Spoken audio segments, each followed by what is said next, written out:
Part 149. The Pentium Era, South to North. Author, Mei-Shi Niang. Chapter 1482.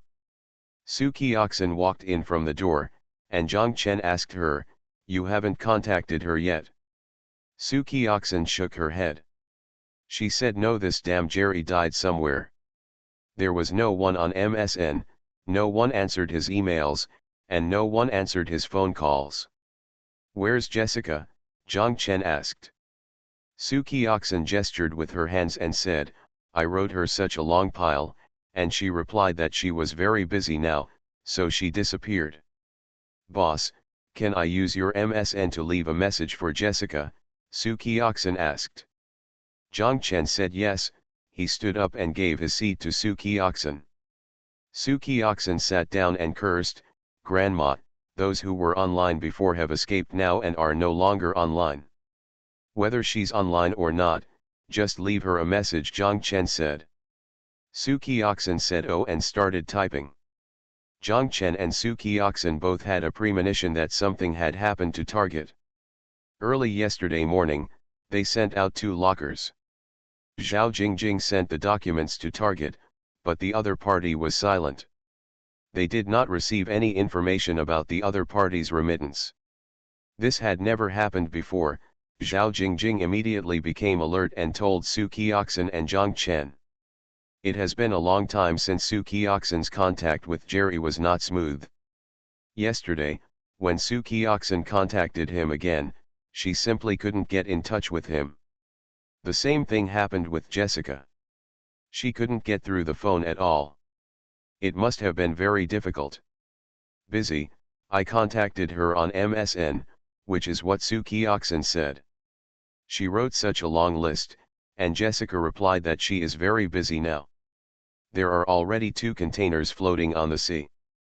This afternoon, 2 more containers will be delivered to the dock, and 2 more containers will be sent out from the factory in the evening. What should I do, boss?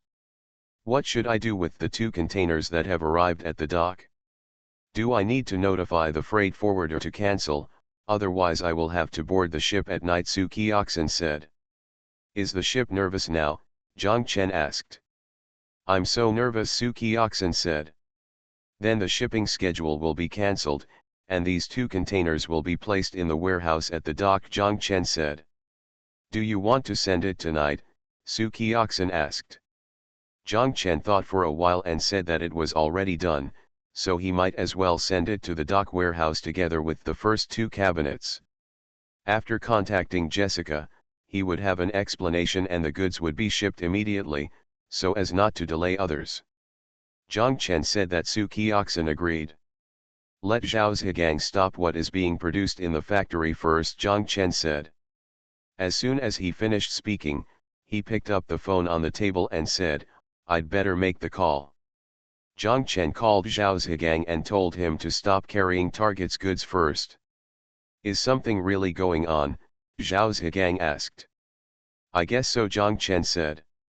"Okay, then I will also notify the suppliers and ask them to stop," Zhao Zhigang said. Zhang Chen said yes, and Zhao Zhigang asked, "Boss, what should I do with the semi-finished products on hand?" Zhang Chen said, "It's better to make the semi-finished products and pile them into the warehouse, otherwise you won't be able to process them in the workshop." "I know, boss, but..." "What is it?" Zhang Chen asked. "If Target's goods are stopped, there won't be so much work next. Several orders have been withdrawn, and the workers. You don't take half a day off and half a day off, or take turns to take 1 day off and 1 day off. Don't you usually complain about the lack of rest days?" Zhang Chen cursed, and Zhao Zhigang quickly said, "I understand, boss." Su Kioxin was about to go out when Zhang Chen stopped her. He saw that although Jessica's MSN was still not online, at some point, she had left 2 sentences under the paragraph Su Kioxin had just written. Zhang Chen and Su Kioxin said, "Look what Jessica wrote." Su Kioxin ran over, looked at it and said, "It's over." "What's wrong?" Zhang Chen asked. Jessica said that something bad happened over there. I will tell you what it is specifically when she has time. She is currently dealing with urgent matters. Gone. Gone. That's all, Zhang Chen asked. Su Qiaxin nodded, that's all. Zhang Chen looked at his watch. It was past 3 o'clock in the afternoon. It was early morning in the United States. Zhang Chen scolded, what urgent matter will there be at this time? I don't think Jessica will lie to you. She might be really busy all night long. Foreigners are not likely to lie about such trivial matters. Su Qiaxin spoke for Jessica in turn. Zhang Chen said okay, then, Su Qiaxin, you can also write to Jessica and Jerry about the situation here. Just say that the production of the factory has been temporarily stopped. There are 4 containers at the Shanghai terminal. It can be sent at any time, just follow their instructions, and the factory's production can be resumed at any time, also according to their instructions. Su Qiaxin said yes. After Su Qiaxin's email was sent, nothing happened. Jessica's few words of message were Zhang Chen's last contact with Target. Next, Su Qiaxin called everyone at Target but couldn't get through. In the evening, Zhang Chen called Xiaofang and told Xiaofang the matter. Xiaofang said, something must have happened. The entire United States is now in chaos. The subprime mortgage crisis has evolved into a financial crisis, and the financial crisis has evolved into an economic crisis. Now it is not only our financial institutions on Wall Street, but also Ford and General Motors. Companies can no longer stand it. Brother-in-law, I don't have time today. There are urgent matters to deal with in the company. Tomorrow, I will try to go to Target here in New York, Xiaofang said. There are also urgent matters to deal with. This statement is the same as Jessica's. Zhang Chen asked, Xiaofang, how is your company? Our company itself has no problems, but the companies, funds, and firms we work with have all had problems. Now we don't know if it will affect us. We are doing risk assessment and control, Xiaofang said with a smile. He got up and said, Bai Bei is very capable. He has cooked dinner himself these days when he comes back. Haha, he even left it for me. Brother-in-law, I have someone I can rely on. Zhang Chen also laughed, and Zhang Chen said, Xiaofang, take care of yourself. Okay, I understand, brother-in-law, Xiaofang said and hung up the phone. I always thought I was watching the fire from the other side, but the fire has already burned me. Zhang Chen and the others have problems not only with Target, but also with many companies. It's not just companies in North America, the UK, and Europe that have problems.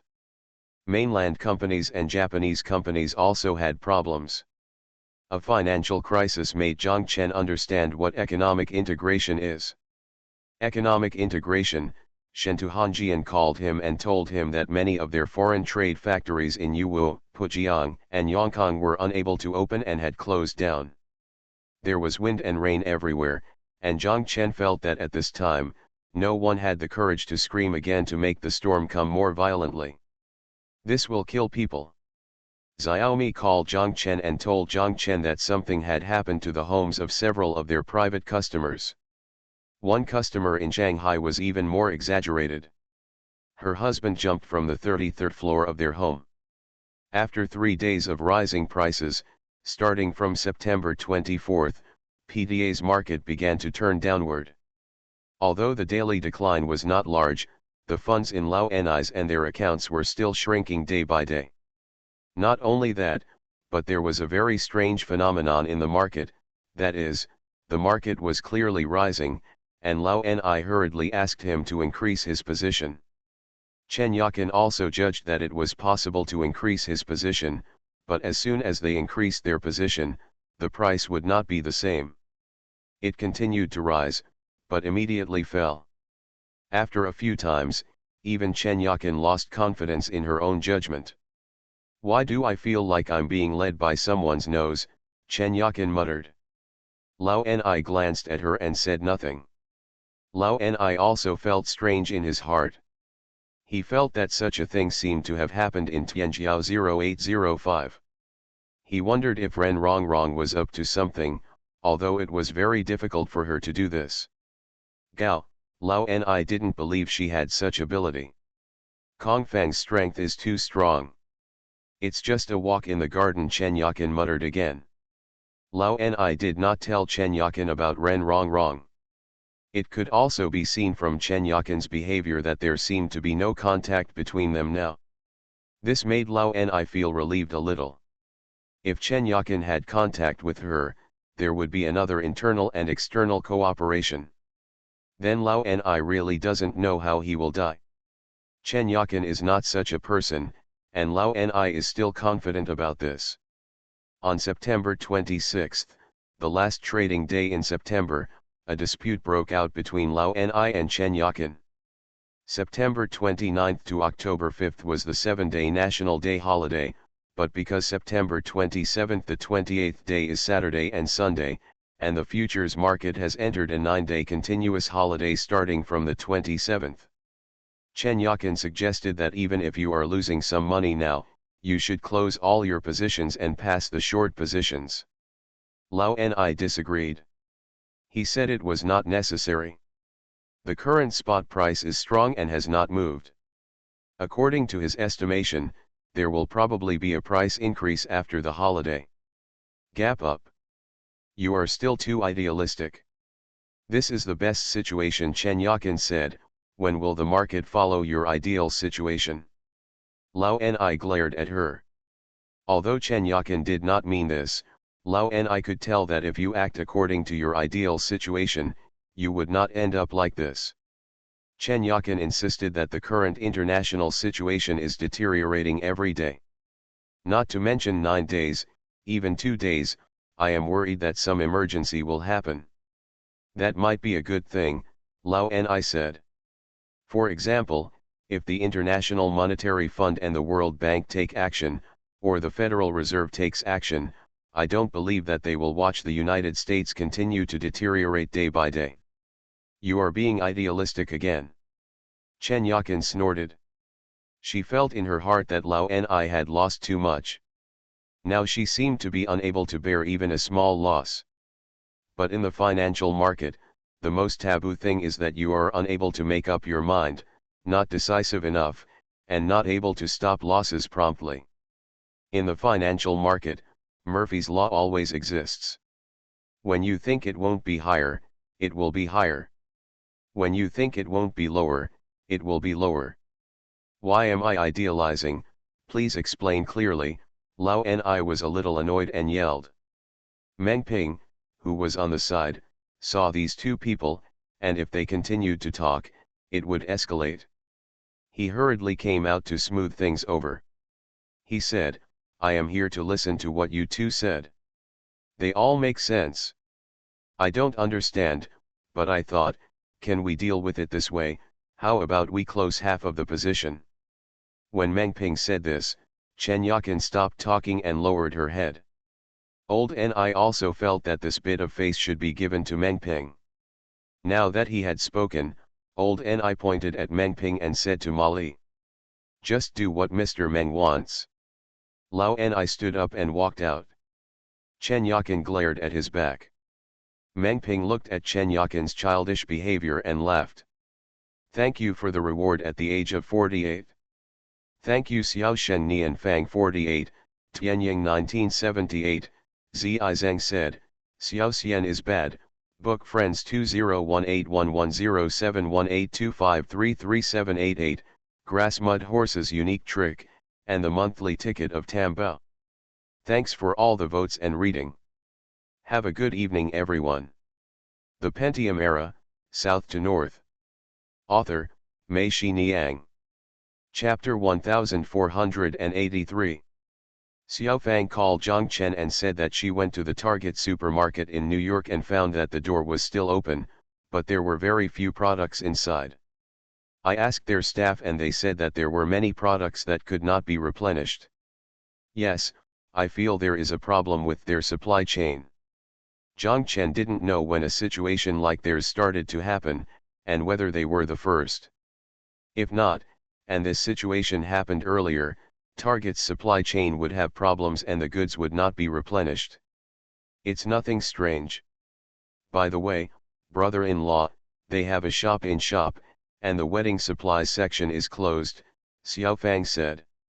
Zhang Chen was shocked when he heard this. Half of the wedding dresses in Target's wedding supplies store were supplied by Zhang Chen and the others. Zhang Chen said, "Okay, I understand, Xiaofang." "Brother-in-law, are our losses big?" Xiaofang asked. Zhang Chen said, "At Target, fortunately, we have already adopted the method of fast in and fast out as you mentioned, and the loss is not very big. If we stop it completely now, I calculated that we will lose about $1 million bar." Xiaofang sighed and said that it was because her brother-in-law's company would be put into other smaller factories for $1 million, which would kill the factory. Zhang Chen is right. There are many such companies in China that have closed down. What I am worried about is not just Target, but... "But what?" Xiaofang asked anxiously. "Other companies are having problems now. The ones in Europe, the UK, and Suki are now in complete chaos. They don't know what goods should be shipped and what goods should not be shipped." Zhang Chen said, "You also know that about 1/3 of our foreign trade companies are orders from our own factories, and 2/3 are outsourced to other factories. Now the customers cannot be sure, and the factories below are, I'm urging you, Suki and the others are under quite a lot of pressure. Across the board, goods that have not been paid for will not be shipped. This may be the way to minimize the loss. If the goods are shipped, the payment may be far away, and the goods may be completely wasted." Xiaofang said, "It's a mess out there right now, and there aren't many good companies that can survive." "I understand, Xiaofang." Zhang Chen nodded. "Brother-in-law, do you need me to go back and help?" Xiaofang asked. No, I can still survive here," Zhang Chen said quickly. "You'd better take care of yourself. Don't hold on, brother-in-law. Just tell me if you need it." "My sister is gone. Xiaoshu doesn't understand these things at all. There is no one around my brother-in-law who can help," Xiaofang said, her eyes turning red. She said, "I think about my brother-in-law, it's quite difficult." Zhang Chen smiled and said, it's okay, Xiaofang, some of the people here are very good and capable. The more difficult times come, the more you can feel this. Zhao Zhigang, Su Qiaxin, Zhao Jingjing, and Xiaoli, they are all quite capable. I am not alone, Xiaofang, don't worry." Xiaofang nodded yet and said, "Bai Bei and I are fine here. Brother-in-law, don't worry." Zhang Chen said, "Okay, as long as you are here, I am not worried about Zhang Xiangbei at all. It is just that this guy feels a little too courageous after learning from Xiao Wu. Xiaofang, please restrain him a little." Xiaofang laughed and said, "It's true. When we went out that day, 2 black men came over to provoke us and said those nonsense words. Haha, Bai Bei already knew how to protect me. I also told him that if we ever meet him in the future, when you see these people, pretend not to hear them and just ignore them. These people might have guns on them, and Bruce Lee's tactics don't work." Zhang Chen also laughed when he heard this. He said, "I am still worried about him. I will remind him often," brother-in-law Xiaofang said. Zhang Chen said yes. Putting down the phone, Zhang Chen walked to the sofa and sat down. He saw through the open door that in the yard outside, 2 people came up from downstairs. After looking around for a while, they went upstairs. Zhang Chen knew that this was probably another person. Some kind of outsourcing factory came to Suki. At this time, everyone is in danger, everyone is on guard, and they have no confidence in their hearts. If something happens, Suki will have many factory bosses coming to see her every day. Zhang Chen told Xiao Wu that day, "Take good care of Suki during this period. The intensity and pressure of her work are too great." Xiao Wu said, "I understand, Brother Chen. Zhang Chen and Xiao Wu said, by the way, during this period, you don't have to drive for me. I can just drive myself. You can drive Suki oxen. If she goes to the factory below, you should accompany her. Xiao Wu looked troubled, and Zhang Chen asked, what's wrong? Xiao Wu said that if I drive for her, we will quarrel. Why? Zhang Chen asked curiously. She has to drive every time, and her skills are rubbish. If I correct her, she will be annoyed.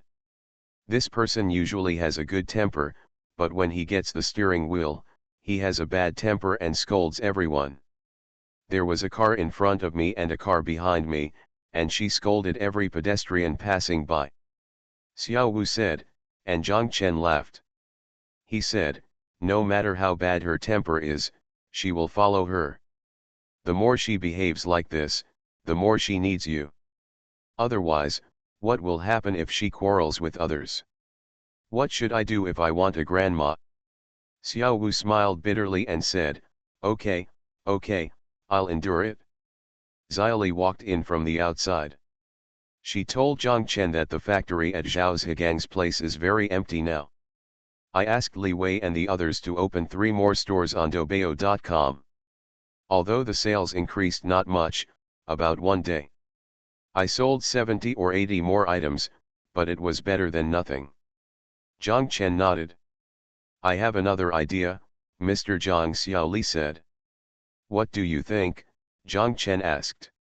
I want to open more stores on Doubao.com and move all the products produced by the factories under Kioxin's foreign trade company online. They are not necessarily orders from our company. They produce orders from other companies, too. There must be final orders, put them all online and sell them. In this way, our e-commerce department can expand sales, and can also help their factories to increase their income. It is very difficult for everyone now, Xiaoli said. Zhang Chen's eyes lit up and he shouted, this is a good idea, Xiaoli, have you told Suki Oxen? We have already discussed it.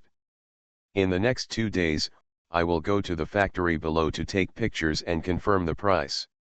Tomorrow I will go to Shentuhanjian first. Zhang Chen said yes, that's it. It was at this time that Zhang Chen and his friends opened the Tuxianjiayuan Hotel on Huihai Middle Road in Shanghai, and the house in Hangzhou had been delivered, and renovations were about to begin. Hui Huan was now the deputy director of Zhang Chen and his Ban Mutian Group. General manager, responsible for 3 Tuxianjiayuan hotels in Xiaosha, Shanghai, and Hangzhou. Zhang Chen went to Shanghai. He did not forget his promise and took Suki Oxen and Xiao Wu with him. Xiaoli giggled. She came over and said to Zhang Chen, if I don't do it, I won't do it. Why can't I follow? Damn, Zhang Chen said okay, you go too, ask Ji Ling and Zhao Jingjing to go too, and drive your car. However, you go and have to come back in the evening. Zhao Jingjing has to work in the financial center tomorrow. Xiaoli said yes, and ran out to tell Ji Ling and Zhao Jingjing the good news. Lu Ligan and Tan Shahen were also planning to go, but when they arrived, Tan Shahen and Zhang Chen said they couldn't go. There were too many things going on here and it was a mess. Zhang Chen called Meng Ping, but Meng Ping hesitated. He told Zhang Chen that after it opened, I would go by myself when I arrived in Shanghai. Zhang Chen. Zhang Chen felt strange and asked, Lao Meng, what are you doing? Where are you now? Why did Qianfang say I haven't seen you for several days? Out of town, Meng Ping said. The opening ceremony of Shanghai Tuxianjiayuan Hotel was held at 6:30 in the evening on September 30th. It was not open to the public. All the guests who came were guests invited by Zhang Chen and the others. The biggest ones were customers of Xiaomi. Li is the clothing department manager of major shopping malls in Shanghai, and during the decoration and preparation period, Hui Huan established some relationship households in Shanghai. Lu Bang, the emperor of the Han dynasty, happened to be in Shanghai. He came over, Lao Wan and Er Huo came, and Qian Fang also came over from Nanjing with Su Jiaqing and Li Yang. Seeing Qian Fang, Zhang Chen asked her, "Where was Meng Ping?" Qian Fang said angrily, "I don't know. This guy is so sneaky this time. I don't know what he is doing. If I ask him where he is, he won't tell me." Qian Fang was worried when she said this, but she couldn't tell Zhang Chen. What she was worried about was that Meng Ping would not be fooled by someone again this time and play another trick on national assets. Qian Fang asked Ye Yulan to say hello to the bank. If there is any large amount of funds in Lao Meng's account that he wants to transfer, don't transfer it yet and inform Ye Yulan. Ye Yulan will ask clearly before transferring. Meng Ping's empty shell Ye Yulan still handles both the company and finance. This opening meal is also a taste test, where we invite good friends to give their opinions on the environment, service, and especially the dishes after coming. The guests who came to participate seemed to be very satisfied with the environment and services of Tuxianjiayuan Hotel, especially the dishes, and the response was good. They said that there are not many unique hotels like this in Shanghai, and the business will definitely be prosperous in the future. After dinner, Qian Fang and Li Yang and Su Jiaqing went back to Nanjing. Zili, Ji Yiling, Zhao Jingjing, and others were also going back to Hangzhou. Su Qiaxin said that she was going back too. The factory owner called her earlier and made an appointment. "I'm going to their factory tomorrow." Zhang Chen and Xiao Wu said, "Then you can go back together, and I can come back by myself the day after tomorrow." Zhang Chen is in Shanghai and will stay for one more day. He wants to see the reactions of customers when the business officially starts tomorrow. Xiao Wu agreed, and he and Su Qiaxin and the others left together, 5 people in a car. Liu Bang, the emperor of the Han dynasty, went back to his store in Shanghai. Lao Wan and Huo also left. Zhang Chen, Huihuan, and Xiaomi sent them away one by one. Xiaomi asked Zhang Chen if he wanted to go to the club and sit there. Zhang Chen said no, I also wanted to see if the soft furnishings here needed improvement. Xiaomi said okay, then I went back to the club, there were still many guests there in the evening. Zhang Chen said yes. Only Huihuan and Zhang Chen were left. Zhang Chen and Huihuan said, "You have worked hard during this time." Huihuan shook her head and said it was not hard. Huihuan laughed and asked, "Is there any reward, brother Zhang?" Zhang Chen said yes, "What do you want to reward?" "I want to go to the Bund to see the night view."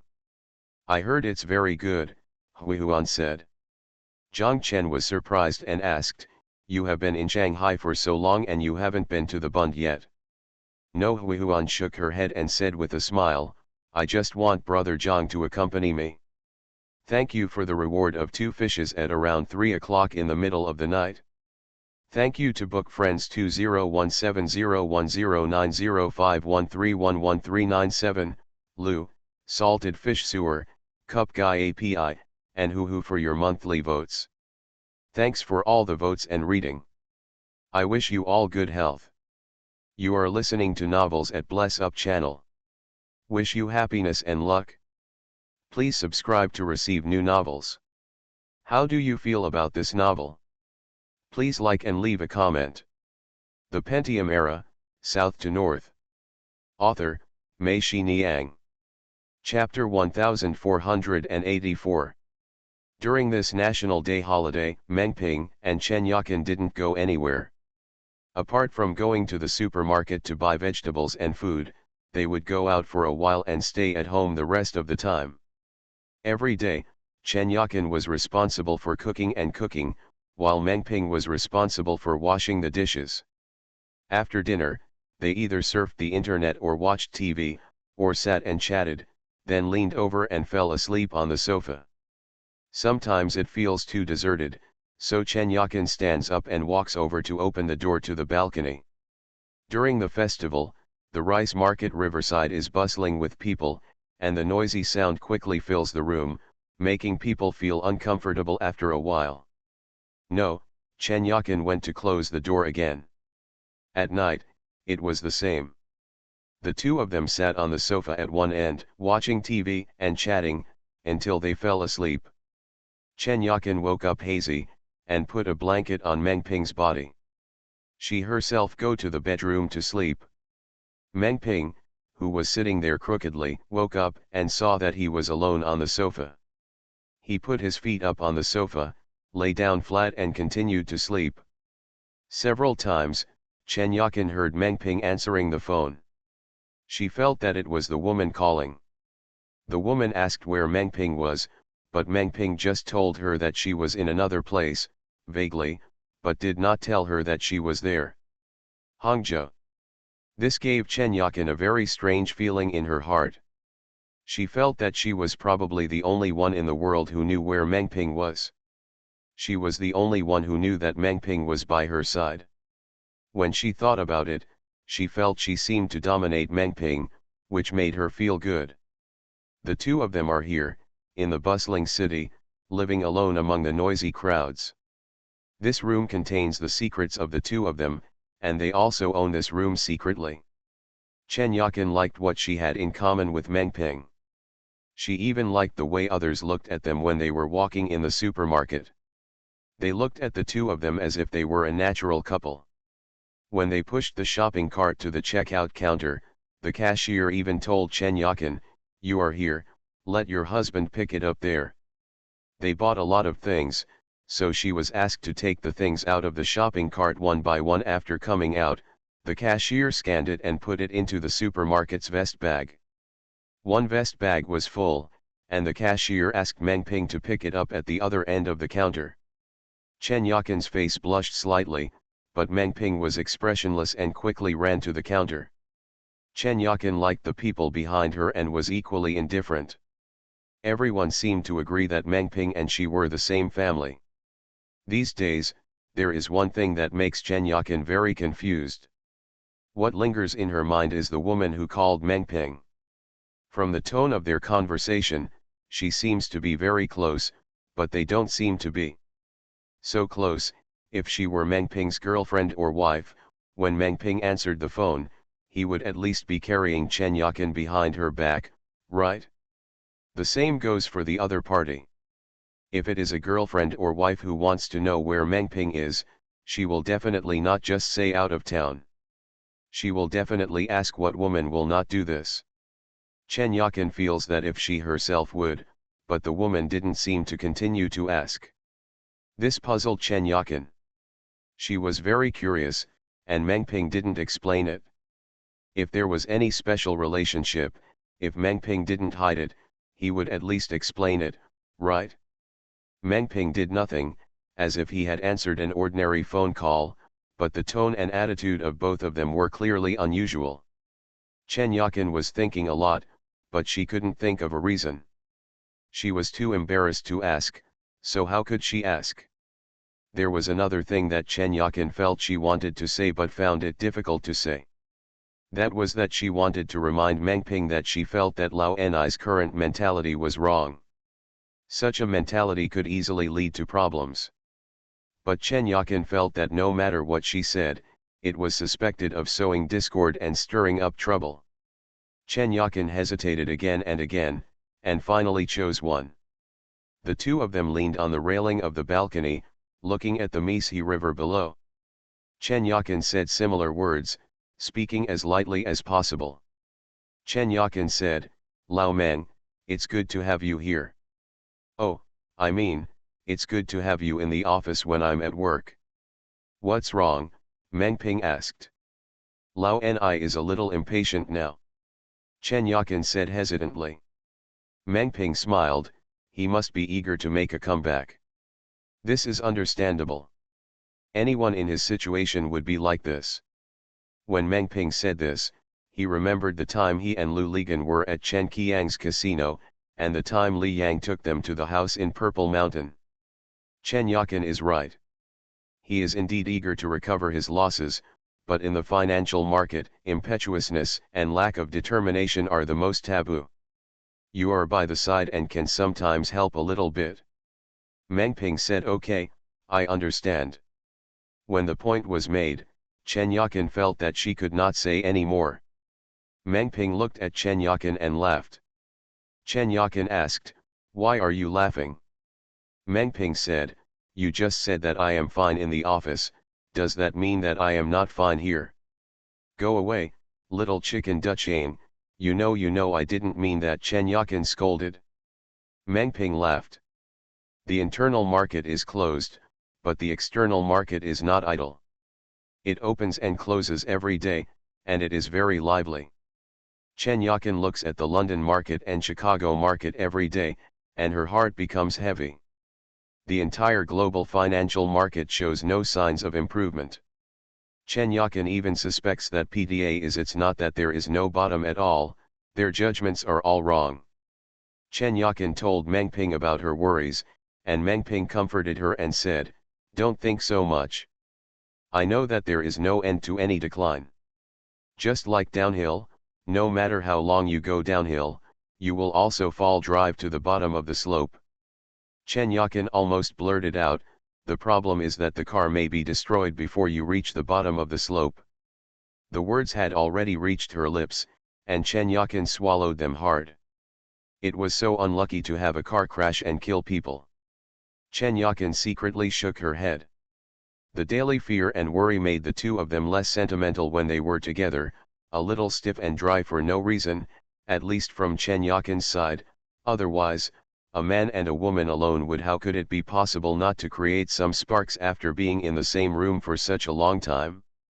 Only once, in the middle of the night, Chen Yakin got up to go to the bathroom. In the corridor, she almost bumped into Meng Ping, who had just come out of the bathroom. Both of them were stunned. At that moment, Chen Yakin wanted to hug Meng Ping. She felt that Meng Ping seemed to have the same idea, but in the end, Chen Yakin slipped sideways. The 9-day holiday has passed. On October 6, Meng Ping followed Chen Yakin to the office. After a while, Lao Ni also came. He and Meng Ping nodded, and did not ask Meng Ping how he had been in Hangzhou these days. "Where have they gone?" "He took his own plane and went to Hong Kong with Jiao Xiao." The opening time was coming, and Lao Ni and Chen Yakin sat there without saying a word. The two seemed to be a little angry, betting on whose judgment was correct. Meng Ping sat on the sofa and stared at the big screen. Finally opened at 6,866, PTA fell 4.19%, hitting their stop-loss line of 6,900. Their position was automatically closed by the system, resulting in a loss of more than 60 million. If it weren't for Chen Yakin's insistence, it would have been reduced by half before the holiday. Position: on this day, they will lose more than 100 million. But Lao Ni does not think that this is the fault of not reducing the position. Instead, he thinks that this is the fault of setting a stop loss. The difference is only a few points from 6866 to 6900. If there is no stop loss, this loss will not occur. Chen Yakin felt that she was too lazy to argue with him. She looked at Meng Ping. Meng Ping didn't say anything. He sat there smoking silently, as if it had nothing to do with him. For a moment, Chen Yakin felt a little resentful of Meng Ping. I really wanted to walk over and kick him. Throughout the whole day, the number 6,866 seemed to be cast by magic, nailed there motionless. The opening price was 6,866, the lowest price was 6,866, and the closing price was also 6,866. It only shook a little in the middle and reached 6,886, but it immediately returned to 6,866, and the amplitude throughout the day was only 20 points. Whether it was Lao Ni, Chen Yakin, Mali, or the others, they all said this was too strange. Chen Yakin had a bad feeling in her heart. She felt that the power of the short side was too strong, including their determination and determination. Such an opponent was too terrifying, making Chen Yakin fearful. The next day, when Chen Yakin and Meng Ping arrived at the office, they didn't expect Lu Ligan to come too. He said he had nothing to do today and came over to take a look. After a while, Lao Ni arrived. When he saw Lu Ligan, he shouted, "Oh, you are here, it's rare." Lu Ligan smiled and said, "Old Ni, today we three swordsmen are gathered together, do you want to have a good time and have fun?" Lao Ni said yes, let's see the opportunity. He walked to Ren Rongrong's seat, sat down, and turned on the computer. Lu Ligan and Meng Ping were sitting on the sofa. He still took out his pipe, then took apart the Chinese cigarettes one by one and put the cut tobacco into the pipe. Meng Ping looked on and laughed and cursed.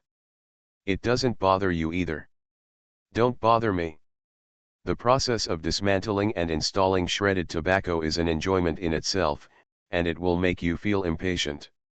Lao Meng, let me tell you, the feeling of this first sip, I wouldn't change it for a god. Lu Ligan said.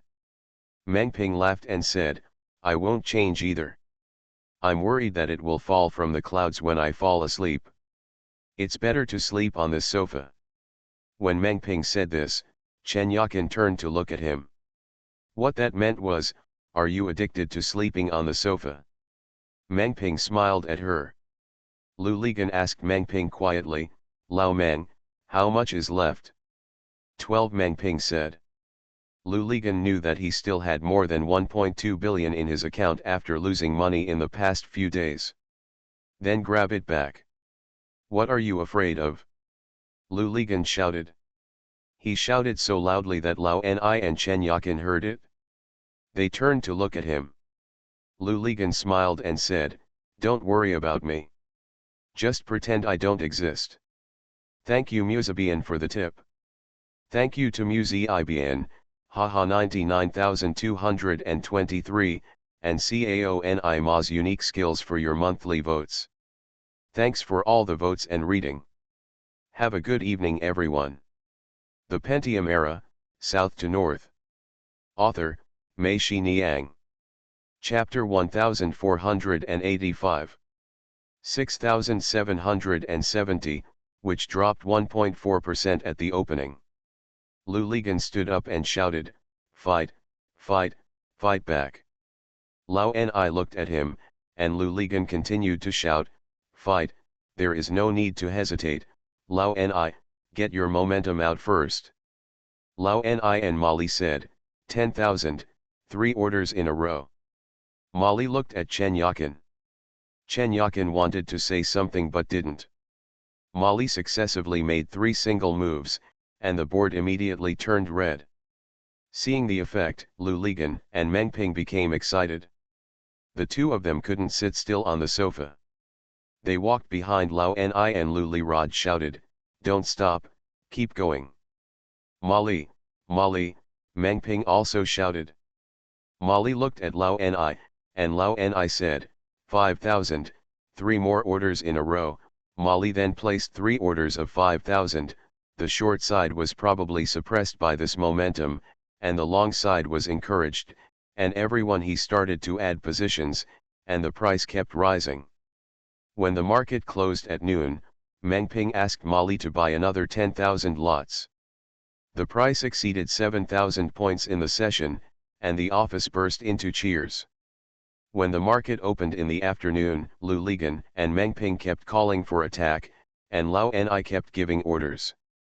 Chen Yakin reminded that the position had reached 40. What she said was equivalent to not saying that the 3 bosses were here. Of course Molly could only listen to them. Their positions quickly passed 50 and reached 57%. On the market, the price was rising like crazy. On the 15-minute and 30-minute K-line charts, there are big red positive pillars. At 2 o'clock, the price once reached 7,284 points, an increase of 6.09%, and will soon touch their profit-taking line. Chen Yakin bit her lip and thought for a while, then she said, "Close the position, that's it. No matter what, we will never withdraw our troops until we achieve our goal." Lu Ligan glanced at her and shouted, and Lao Ni laughed. Next, the short side began to launch an attack. On the long side, many people obviously took profits and left the market. The price began to fall during the day. Lulapole shouted to Molly, hold on, Meng. Ping said, continue to add positions. Chen Yakin saw that the position had reached 63%, and Chen Yakin suddenly shouted, are you crazy? She yelled so loudly that everyone in the room was startled, and there was a moment of deathly silence. Molly finally stopped adding to her position, and Lu Ligan and Meng Ping Lao Ni stopped urging her. On this day, it finally closed above 7,000 points, 7,016, an increase of 150 points, or 2.18%. They also said that it was a big victory, and everyone had smiles on their faces. Chen Yakin was the only one who buried her face in her hands. She felt indescribable sadness in her heart. At the same time, she also began to feel a little disappointed with Meng Ping. According to her original intention, she originally wanted Lu Ligan and Meng Ping, the one who held Lao Ni back, did not expect that these two people would be even crazier than Lao Ni. The uneasy cloud enveloped Chen Yakin completely. She had a very bad feeling. She felt that the price had risen so much today. Could it be that the short side was not retreating, but that the short side was deliberately luring her deeper? If you are on the short side and face these three guys, this is really the best tactic. Lu Ligan clapped his hands and asked Lao Ni, we have won a great victory today. Is it time to celebrate and boost morale? Lao Ni nodded repeatedly and said yes. Lu Ligan said, we will have dinner at Tianxiang Tower later. Molly and Beijing became excited. After reviewing the market, Chen Yakin stared at the market. The more he looked at it, the more he felt that his guess was correct. If so, today's rise would be a day's market. Starting tomorrow, it will be a difficult start. Before 6 o'clock, Lu Ligan urged everyone to get off work and go to Tianxiang Tower. Chen Yakin said, you go ahead, I won't go, I'm a little uncomfortable. Meng Ping walked up to her, looked at her, and said sincerely, let's go together, it's a rare event, don't let the fun be ruined. Chen Yakin looked at him and stopped talking. Ren Rongrong concluded that Lao Ni is still in the game, and the most powerful force in Duofang should be Lao Ni. Ren Rongrong now regrets it. She feels that she was careless, and she did not expect Lao Ni to be so durable.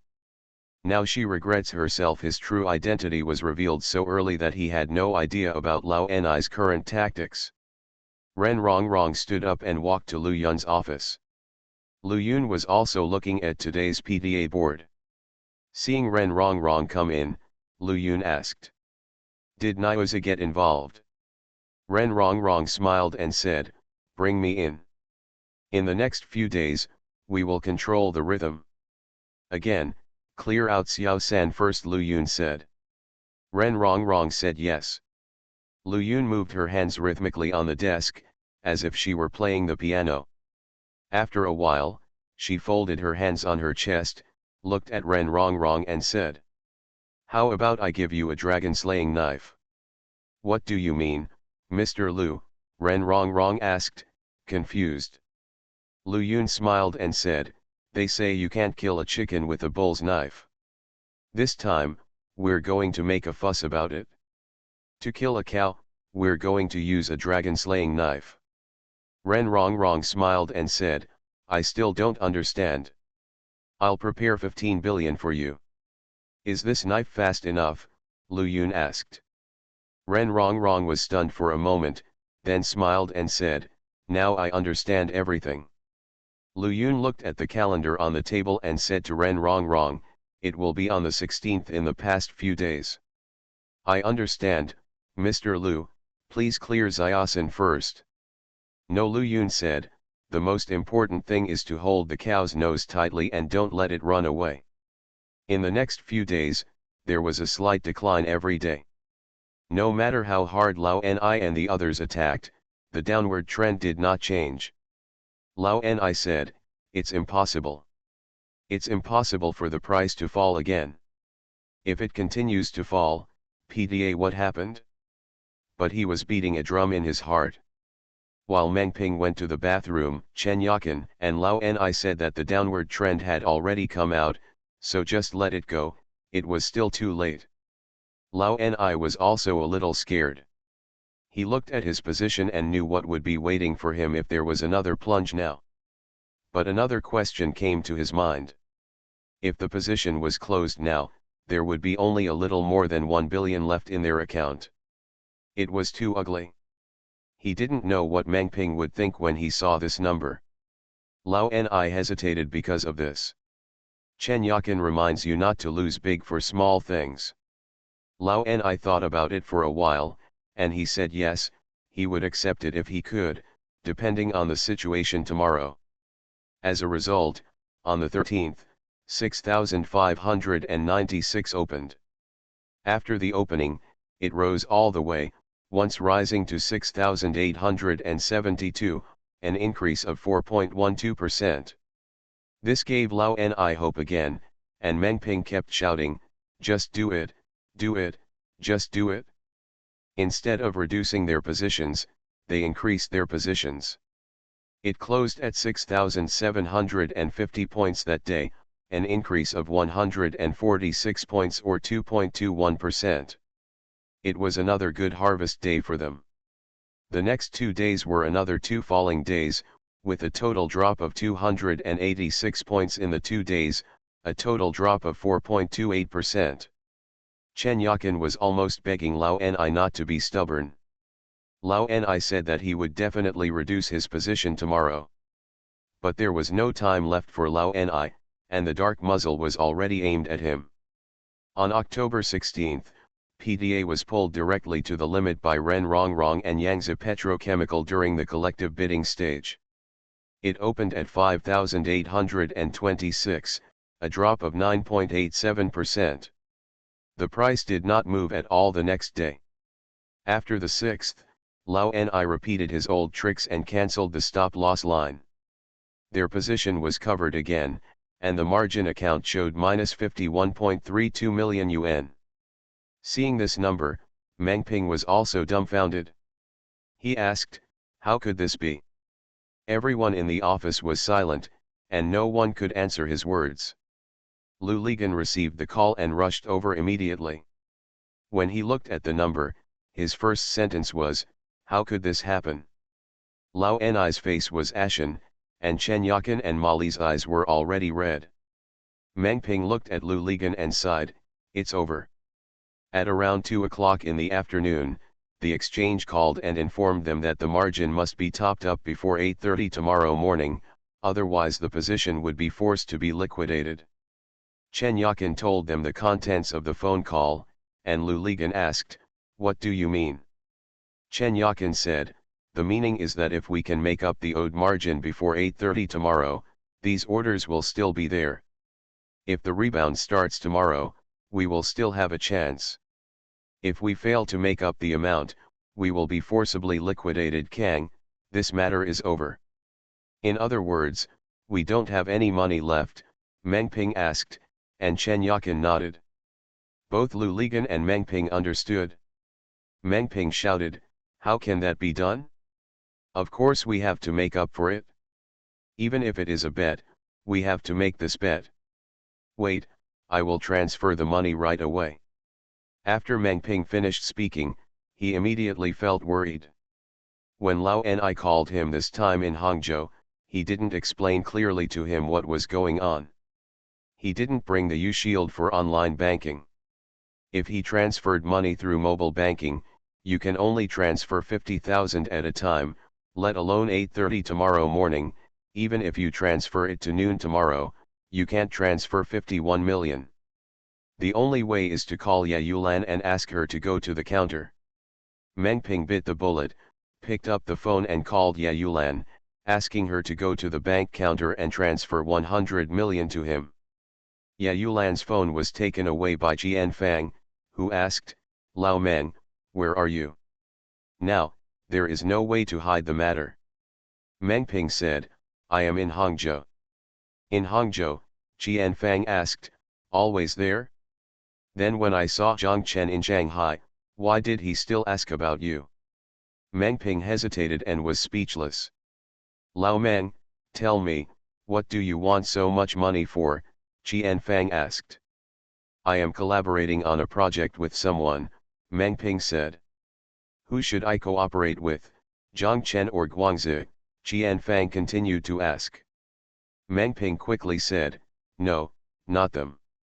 If he wanted to say yes, Meng Ping knew that Qian Fang would definitely call Zhang Chen and Tan Shahen immediately. If it's not them, then who is it and what project? Qian Fang asked. Oh, you don't have to worry about this. Just ask Ya Yulan to transfer the money, Meng Ping said. No, if we don't know what project you are working on and the purpose of the money, Lao Meng, I tell you, we won't remit a penny, Qian Fang said firmly. Meng Ping became anxious and shouted, even if I am kidnapped, can I redeem myself? Okay, if we want to ransom you, let alone 100 million, even 1 billion, we will take it even if you sell it, Qian Fang said. You let the kidnapper answer the phone. What kind of kidnapper? What a kidnapper? Qian Fang, I beg you, can you ask Ya Yulan to turn around? No, I said it won't work. We won't transfer money to people without knowing it, Qian Fang still insisted. You. Meng Ping was so angry that he could no longer speak. Qian Fang softened her tone and said, there is another way. Wherever you are in Hangzhou, I will ask Zhang Chen to come find you right away. As long as you are safe and the money is used in good ways, no matter what you do, we will transfer it immediately. If you are afraid that it will be too late, I will ask Zhang Chen to give it to you first. Lao Meng, do you agree? Meng Ping was speechless and could only hang up the phone. After a while, his phone rang again. He looked and saw that it was Zhang Chen. He had no way to answer the call. He could only turn off his iPhone. Immediately, Lu Ligan's phone rang. Lu Ligan answered it, and Zhang Chen asked, Gangzi, Meng Ping is in Hangzhou, did you know? Lu Ligan looked at Meng Ping and said, I don't know. When did this guy come? Thank you Yuangzi, Humo Tribe, Taizongshang 1, and Wooden Man for your monthly votes. Thanks for all the votes and reading. Have a good night everyone. The Pentium Era, South to North. Author, Mei Shi Niang. Chapter 1486. Lao Ni and Chen Yakin said, you go back first. Chen Yakin looked at the computer screen. The futures market has not closed yet, but indeed, it has nothing to do with them. They have been out. PDA is still at the lower limit, as if it is welded there.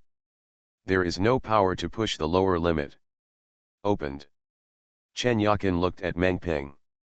Meng Ping nodded towards her and said, you go first. Chen Yakin and the others stood up, and Lao Ni added, keep your mouths shut. The four people walked out without saying a word. Lao Ni, Meng Ping, and Lu Ligan looked at each other. Meng Ping's road had been cut off, and Lu Ligan's road had also been cut off. No matter what method he used, or how he transferred money from the company, it was impossible not to go through Tan Shahen. As for Tan Shahen, she must have received a call from Qian Fang by now. As soon as Lu Ligan said it, Tan Shahen would immediately connect him with Meng Ping, and the news about this matter would become big. Meng Ping knew Lu Ligan's situation. He looked at Lao Ni and asked, Lao Ni, is there anything you can do here? Lao Ni's face was ashen, but his words were dry. He said, it's not that there is no way, but the people who are most convenient to borrow money have already borrowed money a few days ago, and it's not that convenient for people to look for again. What I'm most worried about is that we have to borrow money again in such a short period of time. Spread the word. Meng Ping smiled bitterly and said, then the peasants will revolt. Lao Ni nodded. Lu Ligan took his mobile phone, opened the address book, and kept swiping. He slid to Mr. Huang, the baby-faced man from Zhonghui Financial Development Company in the office building next door. Lu Ligan's eyelashes jumped a little. He raised his head and said to Lao Ni and Meng Ping. There is a place where you can borrow money, but the cost will be a little higher, and the monthly interest is 10 cents. Borrow, there is nothing to worry about with a 10-cent monthly interest. As long as we get through the difficulties tomorrow morning, I will have a solution when I return to Nanjing. Borrow 100 million, isn't it just 10 million? We have lost 1.5 billion, are you afraid of 10 million? As soon as Lu Ligan said this, Meng Ping shouted. Lao Ni thought about it, and what Meng Ping said made sense. It was better than asking people from Shaoxing to borrow it, failing to control it well, and letting it explode. Lao Ni said that Lao Meng was right. Lu Ligan thought for a while and said to Lao Ni, then between us and them, we can only say that you need money.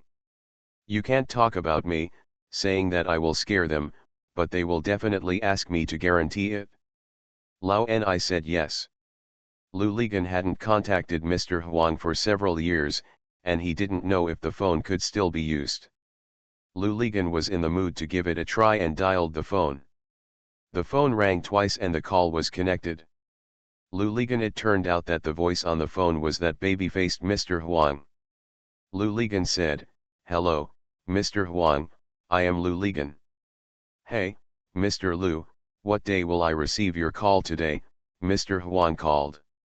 Lu Ligan smiled and said, "Yes, I will go to the Three Treasures Hall for nothing. My friend needs a sum of funds to turn around. The amount is not small.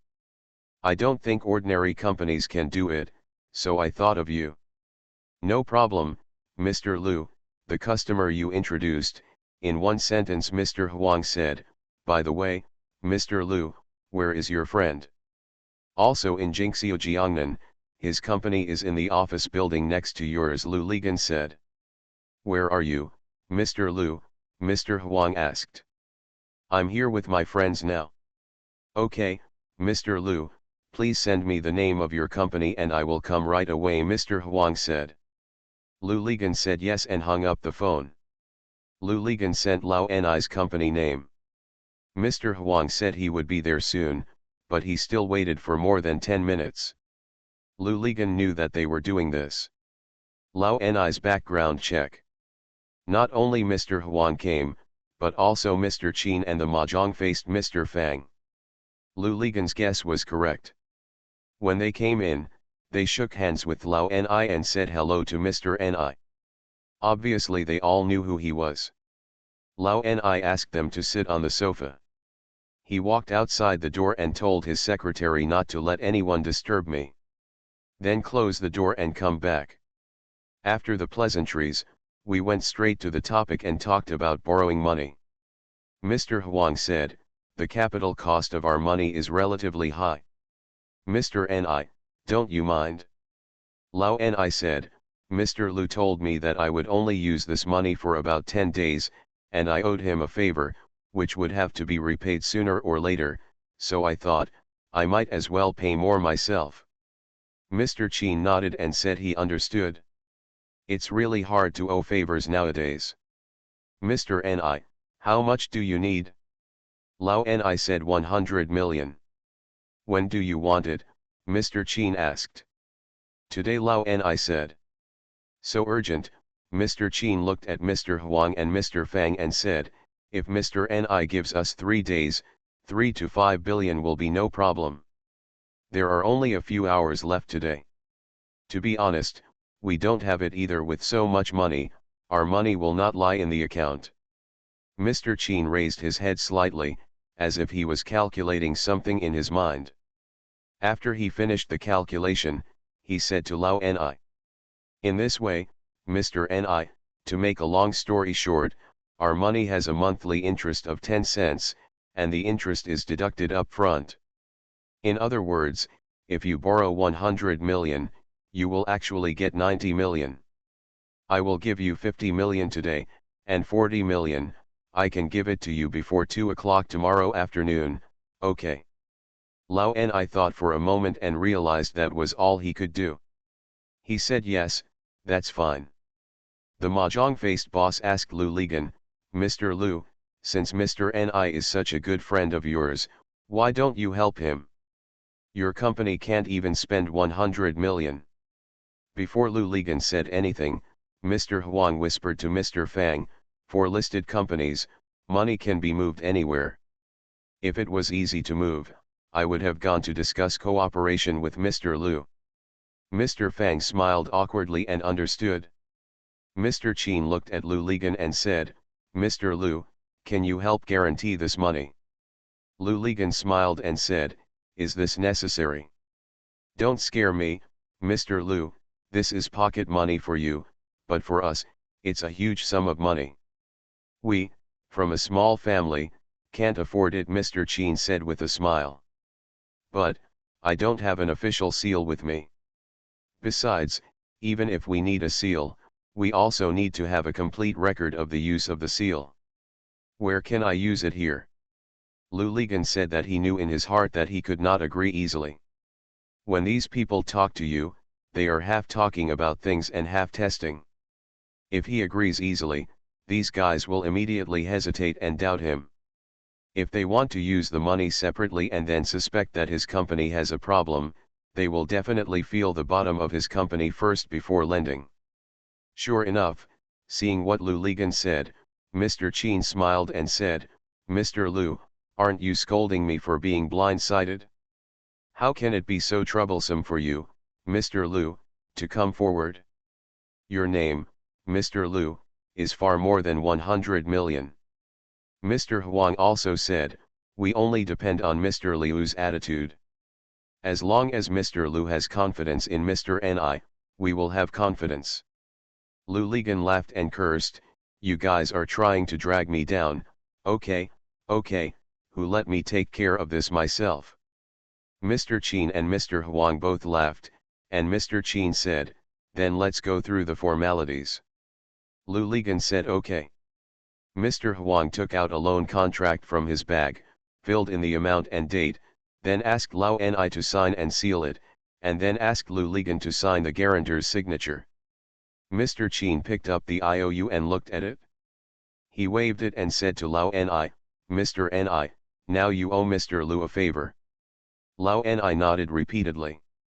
Mr. Fang, the mahjong-faced man, said to Lao Ni, Mr. Ni, we are all friends, but I still have to say ugly things first.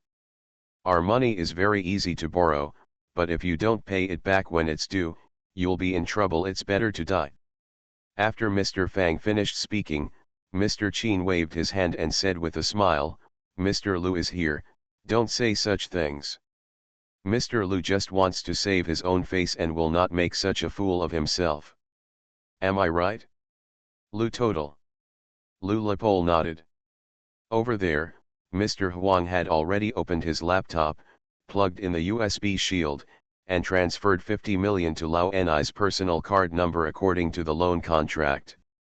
After closing the laptop, Mr. Huang and Lao Ni said, for tomorrow's 40 million, you still need to use this card. I will call you after I cancel it. Lao Ni said yes, thank you. The three people stood up, shook hands with Lao Ni and Lu Lepole, then said goodbye and left.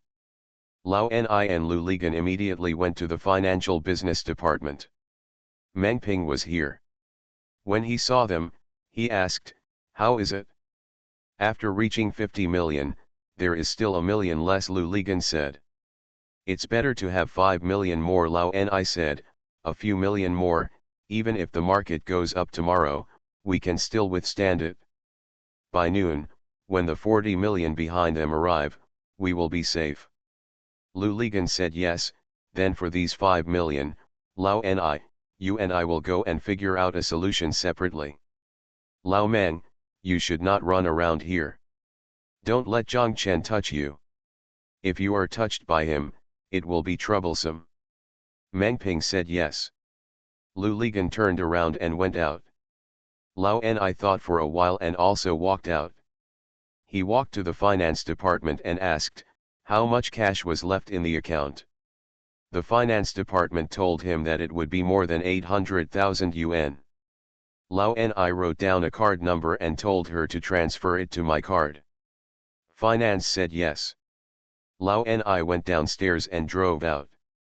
When he went out, he was full of confidence and felt that he had so many women. He usually gave them a lot of money. At this critical moment, he asked each of them to take out $3 or $4. 100,000, this is enough money to put together. Lao Ni first went to Menjao and Fifei. Before he opened his mouth, the two asked him for money. They told him everything, and they told him that he had a child and that he had enough expenses. At any age, children should learn this and that. Menjao scolded, "Don't think we don't know what you are doing every day.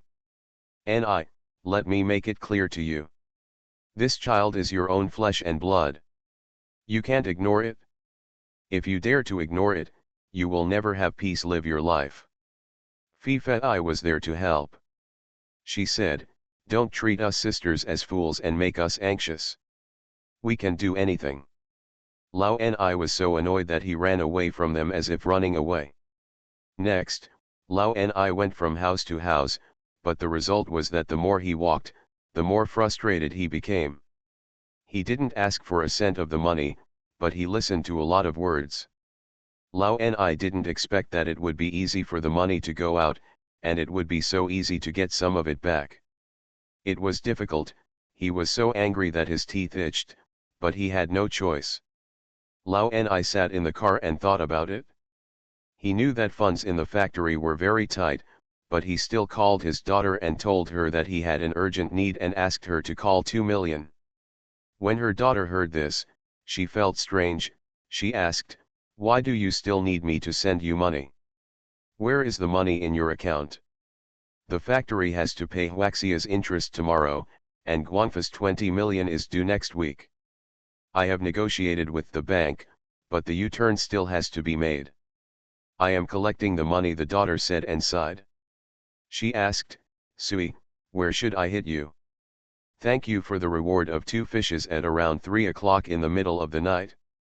Thank you for the chair in the world, Xiao Daba, Brother Bing, Book Friend 201701191722579990, and Yuangzi's monthly pass. Thanks for all the votes and reading. Happy Saturday everyone. You are listening to Novels at Bless Up channel. Wish you happiness and luck. Please subscribe to receive new novels. How do you feel about this novel? Please like and leave a comment. The Pentium Era, South to North. Author, Mei Shi Niang. Chapter 1487. Lu Ligan drove his car to Wu Ziyawai's courier company.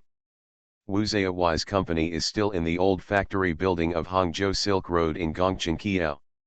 The first floor is the express company's warehouse, and the second floor is a row of their own offices. Wu Ziyawai's office is in the first one upstairs, facing. As soon as Lu Ligan went up the stairs, Wu Ziyawai saw him, stood up and shouted, "How did you come?" "Why, I can't come," Lu Ligan asked. Okay, Wu Ziyawai said and looked out the window, but the sun didn't come out from the west today. Lu Ligan cursed. Sit down quickly, Wu Ziyawai said. Lu Ligan shook his head, "Don't sit down anymore, Wu Ziyawai, I'm here to ask for your help." Wu Ziyawai said, "Yes, Mr. Lu, tell me what you are busy with." "I'm asking you to borrow money," Lu Ligan said. Wu Ziyawai stared at him for a while, burst into laughter, and said, "Mr. Lu, your joke is too lame."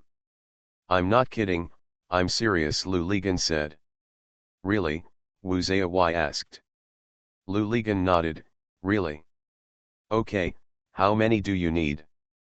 5 million. "When do you want it?" "Immediately." "Where should I pay, the company account or my personal card?" Wu Ziyawai asked. "My personal card," Lu Ligan said. Wu Ziyawai pushed the note paper on the table in front of Lu Ligan and said to him, "Card number." Lu Ligan wrote down the card number, and Wu Ziyawai tore the note in his hand and told Lu Ligan, "Just wait, I'll ask Wei Venfang to type it for you." Wu Ziyawai said and walked out. Lu Ligan thought that since he was here, he should go over and say hello to Wei Venfang. He also stood up and walked out. Wei Venfang's office was in the innermost room. When Lu Ligan walked to the door, he heard the conversation between Wei Venfang and Wu Zayawai inside. Lu Ligan stopped. "Mr. Lu needs 5 million, Venfang, please call him." "This is the card number," Wu Zayawai said. Wei Venfang looked up at him and asked, "Which Mr. Lu?" "Pole, there will be Mr. Lu," Wu Zayawai said. Wei Venfang's eyes widened. "You mean Lu Ligan, he wants to borrow 5 million from us? Are you kidding?" "I'm not kidding, he is in my office. If you don't believe me, go and take a look. Also, if you see it, the account name on this card is Mr. Lu." Wu Zayawai said that. Wei Venfang looked at the note and asked, "Why did he borrow 5 million? "I don't know, why do I care so much?" "You just beat him," Wu Zayawai said. "That won't work. I can't borrow unclear money," Wei Venfang said. "Even if you want to borrow money, you must follow the normal procedures. You must write an IOU, and the reason for the loan period, and the guarantor must be complete." "Are you crazy? That's Mr. Lu. Mr. Lu wants him to write an IOU. Does he need a guarantor?" "You are crazy, so what about Mr. Lu?" Wei Venfang said. "Even if my father comes, these procedures will be the same. Our money does not fall from the sky. When we go out, we must do it clearly and with guarantees. Can come back." When Lu Ligan heard this, his face turned red, and he turned and left. When they walked into the yard outside, Wu Zayawai chased him from behind. Wu Zayawai shouted, "Mr. Lu, Mr. Lu, wait a minute." Lu Lapole stopped. Wu Kawai panted and said to Lu Ligan, "Mr. Lu, wait a minute, give me another 5 minutes, this damn bitch, you have to borrow it today, or you have to borrow it, or I will divorce her." Lu Ligan patted Wu Kawai on the shoulder and said to Wu Kawai, "Thank you, no need. Wei Venfang is right. This is how you guard your family. Wu Zayawai, don't mess around and live a good life. What about your money? I'll find another way myself." "No, no, you come with me," Wu Zayawai said. "My cousin's express company is in the factory inside. You and I can go to him to get it." "No, Wu Zayawai, thank you, it's really no need." "This won't work." Wu Zayawai punched himself on the head and shouted, "Mr. Lu, this is the first time you have asked me for help in so many years. You have always helped us before. This is the first time." Wu Zayawai." As Wu Zayawai spoke, he punched himself again. Lu Ligan quickly said, "Wu Zayawai, I understand your intention, but you really don't have to worry about this anymore. Also, you are not allowed to make trouble with Wei Venfang, do you hear me? Otherwise I will come to settle accounts with you." Lu Ligan walked to his car as he spoke. Wu Zayawai squatted down and watched Lu Ligan get into the car and leave. His eyes were red. When Lu Ligan's car drove out of the courtyard, he stood up and said black. He walked back to Wei Venfang's office. Wei Venfang looked up at him and asked, "Mr. Lu is gone?" Wu Zayawai walked over without saying a word, grabbed the edge of Wei Venfang's desk with both hands, lifted it up with force, and lifted Wei Venfang's desk. Wei Venfang exclaimed. Lu Ligan drove back to Zhongshan North Road. In front of him was Zongbei Bridge, and he turned left to Jingxiu Jiangnan. Lu Ligan did not turn in, but continued to drive forward, past Zongbei Bridge, then crossed Huancheng North Road, and drove stop at the Dynamic Zone parking lot diagonally opposite. Lu Ligan went upstairs and walked into Zhang Chen's office. Zhang Chen saw him coming in and asked, "Where has this Meng Ping been hiding? You haven't heard from him at all." Lu Ligan shook his head and said, "Why do you care so much? Who doesn't have some secrets of his own? When it's time to show up, he will show up naturally. It's not my fault, it's because Qian Fang couldn't find him and was a little anxious," Zhang Chen said. Then if Meng Ping is with a woman, which woman does he least want Jian Fang to know about? Zhang Chen was stunned for a moment and thought it made sense. He said, when you say this, it's true. Could it be that Meng Ping wants to hide his beauty in a golden house, so he needs so much money? Zhang Chen felt that if this was the case, this matter could be explained.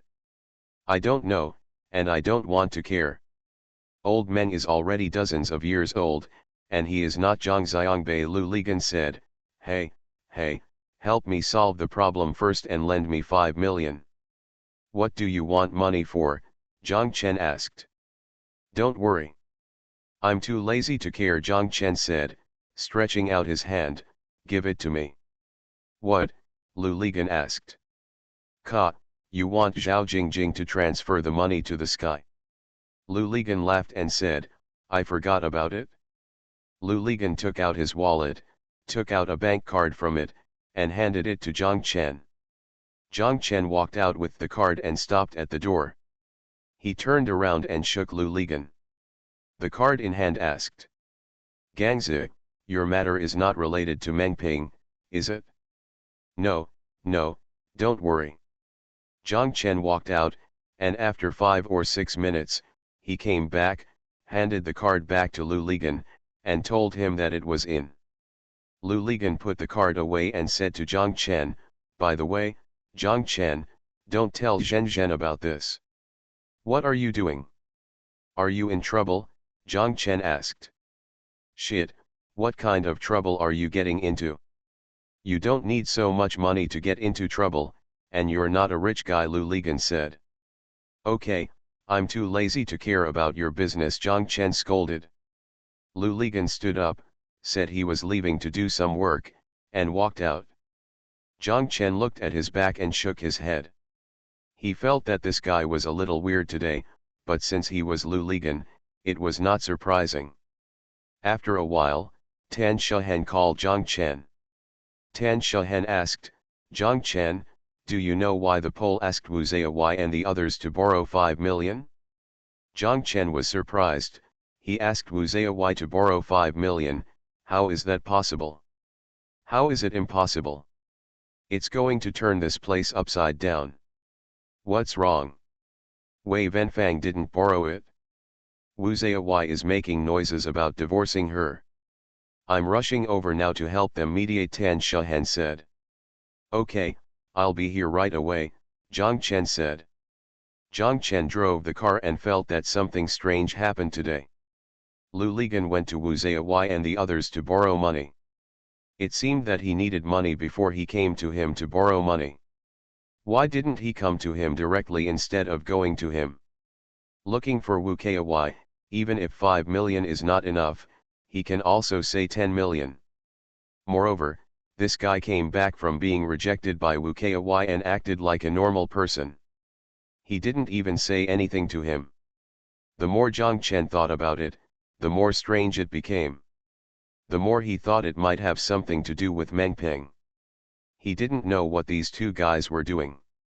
Is this what he said, everyone's own secret? Zhang Chen took the phone and dialed Meng Ping, but the phone was still turned off. Zhang Chen wanted to dial Lu Ligan, but after thinking about it, he didn't. He put the phone down, thinking that he must meet this guy tonight and find out what's going on. But tonight, Zhang Chen and Tan Shehen persuaded Wu Ziyawai and Wei Venfang, and the 4 of them had dinner together. Zhang Chen returned to the office. He and Xiao Wu waited until more than 1 o'clock, but did not wait for Lu Ligan. Zhang Chen called him. He was able to get through at first, but Lu Ligan came back after telling him he was outside, and Zhang Chen didn't say much. I thought, just wait, it will be clear when I get back. From Wu Ziyawai, Zhang Chen learned that Lu Ligan had indeed gone to find him, and indeed before going to his place. Lu Ligan seemed to have failed to borrow it from Wu Ziyawai and the others, so he had no choice but to go to him. What did he have? Do you want to carry things on your back? Zhang Chen did not tell Tan Shehen and Wu Ziyawai that Lu Ligan had taken 5 million from him. However, when he and Tan Shehen walked to the parking lot, Zhang Chen asked Tan Shahan, your company has reached 5 million in difficulty. All gone? No, if that's the case, we won't close the door yet, Tan Shahan said. Zhang Chen nodded. It seemed that Lu Ligan said that he should not tell Tan Shahan about the 5 million. It was not just casual talk, but because he didn't want Tan Shahan to know about it, so he didn't touch the company's money. What the hell, what is going on? What happened to you and Zanzu recently? Zhang Chen asked. No, Tan Shahan said, just this morning, this guy was a bit weird. We were having a meeting in the conference room, and he went out after receiving a call. By the way, Zhang Chen, do you think it has something to do with Lao Mang? I don't know either. I can't contact Meng Ping anyway, Zhang Chen smiled bitterly. Zhang Chen and Xiao Wu waited in the office for more than an hour, but Lu Ligan still didn't come back. When Zhang Chen called Lu Ligan again, he couldn't get through, and he didn't know whether his phone was turned off or out of battery. That night, Meng Ping went to Chen Yakin's place, while Lu Ligan slept on the sofa in Lao Ni's financial business department. Faintly, he felt that Zhang Chen would be waiting for him in the office. Things seemed to be messed up. As for myself, there are many things that I can't explain clearly now. Tan Shahan was also calling him, but Lu Ligan didn't answer and simply turned off the phone.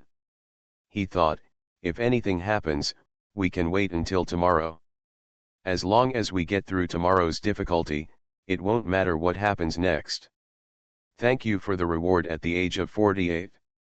Thank you to Xiao Sheng, who is only 48 years old, for knowing each other, neither far nor near, Dragon, and the snake that bit the farmer for your monthly pass. Thanks for all the votes and reading. I wish you all good health. The Pentium Era, South to North. Author, Mei Shi Niang. Chapter 1488. They finally made up for the arrears of the deposit, and the account was safe. Everyone thought they had overcome the difficulty. Meng Ping even believed that this was the success of self-salvation, and the most difficult and critical moment had passed.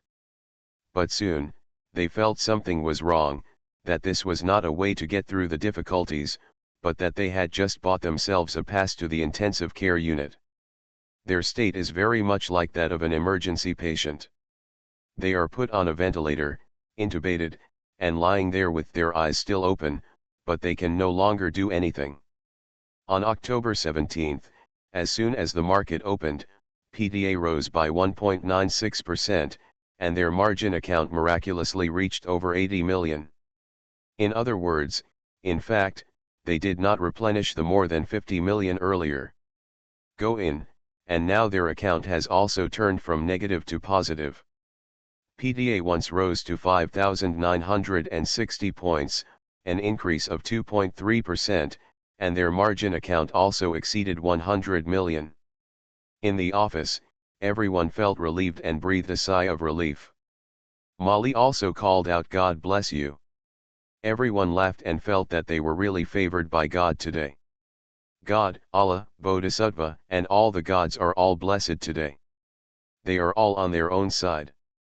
At this time, they would have taken the opportunity to increase their positions and continue to push the price up, but none of them dared to move. Everyone knows that if they continue to increase their positions at this time, as long as the intraday price sneezes and slides down a little, their margin account will immediately turn from positive to negative again. Lao Ni, Meng Ping, and Lu Ligan were staring at the big screen, feeling itchy in their hearts, but they didn't dare to take action. This feeling was really uncomfortable. At this time, how much they hoped that there would be 1 billion or 2 billion in their accounts. Funds, if that happens, they may turn things around in one fell swoop and turn the market over.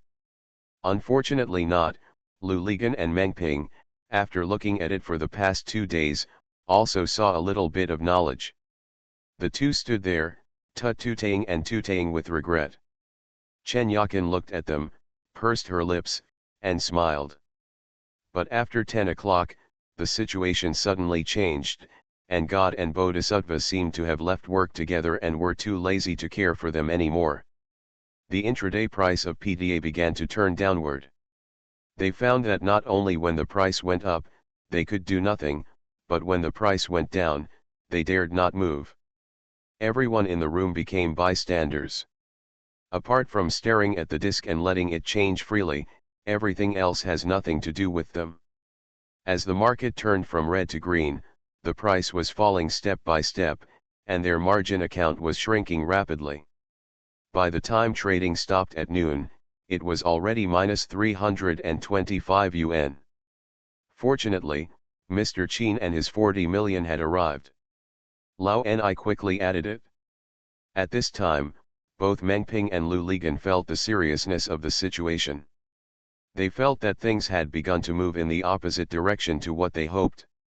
At this time, even Chen Yakin did not dare to set a stop-loss line, let alone close the position. If they closed the position, their orders would disappear. Although these orders are now negative, they are still there anyway. If the position is closed, all their funds will become more than 30 million. Even if the price skyrockets and reaches the daily limit, it will not have much to do with them. Their total principal is only more than 30 million. No one dares to make the decision to close the position. They are like a cow being led to the slaughterhouse. The body has already entered the door, but only the tail is still outside. At this time, even if the tail is cut off, there is almost no hope. I can only look at this tail, like a lizard's tail when it falls to the ground, twisting and turning, as if it is still alive. Although at this time, the most correct thing for them is to stop the loss in time, admit the loss of more than 1 billion, keep the more than 30 million, change direction, and follow the trend. They're more than 30 million, maybe it will grow a little bit. But the right approach is often the most difficult one to choose. Starting from the afternoon, it is not themselves who decide their fate, but the hope that God, Allah, and Bodhisattva can stand on their side again, but this is impossible, because in this plate, God, Allah, and Bodhisattva are Lu Yun and Ren Rong, they are the masters, and they will not leave any chance to Lao Ni. The whole afternoon, people in the office were silent. They watched the price drop and the margin shrink. At 3 o'clock in the afternoon, the futures market was closed. There was still 16.82 million in their margin account. They lost nearly 100 million today. More than 4/5. PTA closed at 5,660 points, down 166 points or 2.85%. Everyone knows that according to today's trend, tomorrow is very likely to be the last day for them to stay in the futures market. Both Meng Ping and Lu Ligan felt how desperate they were. Neither they nor Lao Ni had any plans to raise funds. The situation was already very clear. Unless they now have 1 billion or 2 billion in funds and start all over again, what the heck? Spending tens of millions to make up for it is of no use and is all thrown into the water. What's more, Lao Ni's whole body has been deformed. His usually red and shiny face is now gloomy. At first glance, he looks like a bad luck ghost. He wants to borrow money at this time. People can tell at a glance that this guy has just been in bad luck. Chen Yakin looked at them. She was probably the only one who was still somewhat sober. She wanted to tell them that the long position was hopeless, so let's empty the long position. But she didn't dare to say it. The truth was still the same. As long as she said this, it would be to end everything and start over. Get rid of the cow's body and keep a tail. In this way, they might be able to earn hundreds of thousands a day. But it is almost impossible to make a comeback. The most frightening thing is that if they turn short from long, the market will also turn upward. At that time, she will be blamed by everyone and will have to bear all the responsibilities. Who can say clearly about the changes in the financial market, and who can guarantee that this will happen? Things won't happen. Chen Yakin looked at the lost Meng Ping. In just a few days, this person seemed to be someone she didn't recognize. Chen Yakin felt a little distressed in her heart. Lu Ligan sighed and said, "That's it, just leave it to fate." Lao Ni and Meng Ping remained silent. They knew that this was the only way they could do it. There was a glimmer of hope left in their hearts, waiting to see if a miracle could happen or watch themselves die quickly. Lu Ligan looked at Meng Ping and felt a little strange in his heart. He remembered when the Hainan real estate bubble collapsed. Wasn't it the same as today? It was also like this, watching the buildings around me collapse and the ground sinking, but I was helpless and could only sit blankly and watch myself die little by little. Why two of them again? Lao Ni said dully, "Let's all go back." But no one stood up and left. Lao Ni walked out by himself. Lu Ligan fell down on the sofa. He saw his mobile phone and was shocked. Then he remembered that he hadn't turned on his phone all day, and it seemed that he couldn't turn it on. He felt that the world might be in chaos outside, but only in this room is safe. On this day, none of them left. Lu Ligan, Meng Ping, Chen Yakin, and Molly all spent the night in the office. They hardly said anything, just ate instant noodles in silence, and then sat down. It was late at night, and everyone staggered to sleep. Lu Ligan and Meng Ping sat on the floor, fell asleep with their backs against the wall, and gave up the sofa to Chen Yakin and the others. They are collectively mourning their own death. Meng Ping woke up hazy, and he felt as if Chen Yakin was curled up in his arms. The two of them had been in the same room for such a long time, and they had never had such close contact, but today, under the eyes of so many people, Chen Yakin curled up into Meng Ping's arms, and Meng Ping hugged her tightly. The next day, at around 10 o'clock in the morning, their accounts had been cleared, and the next step was negative. At almost 3 o'clock in the afternoon, Chen Yakin received a call from the exchange, informing them to pay back the margin. Chen Yakin said calmly. She said, "I got it," and hung up the phone. She didn't even tell Meng Ping and the others what the call was about. That night, they stayed in the office and continued to pay their respects. On the third day, when the market opened, their account was already zero. They were guarding an empty account and looked at today's PDA. It had fallen for another day. They were completely out. Today's drop only verified one thing. That is, if they paid tens of millions in additional deposits today, the result would be the same. If a person is intubated and put on a ventilator, if there is no miracle, besides watching himself die, can he stand up from the hospital bed and remove the intubation and ventilator? Lu Yun and Ren Rongrong, from 90-80 points on September 12 to 4,250 points on November 13, they experienced the entire PDA decline process. They and President Mao's Yangtze Petrochemical, during this process, the net profit was more than 5.8 billion. When Lu Yun walked in and told them that next, your department will be given a 10-day holiday. Where would you like to go on holiday? When she reported her plan to the office burst into cheers. Ren Rongrong sat there and let out a long breath. She knew that Lao Ni was dead, because she had seen the news about Lao Ni from newspapers and the internet more than half a month ago. She didn't know that she had no idea.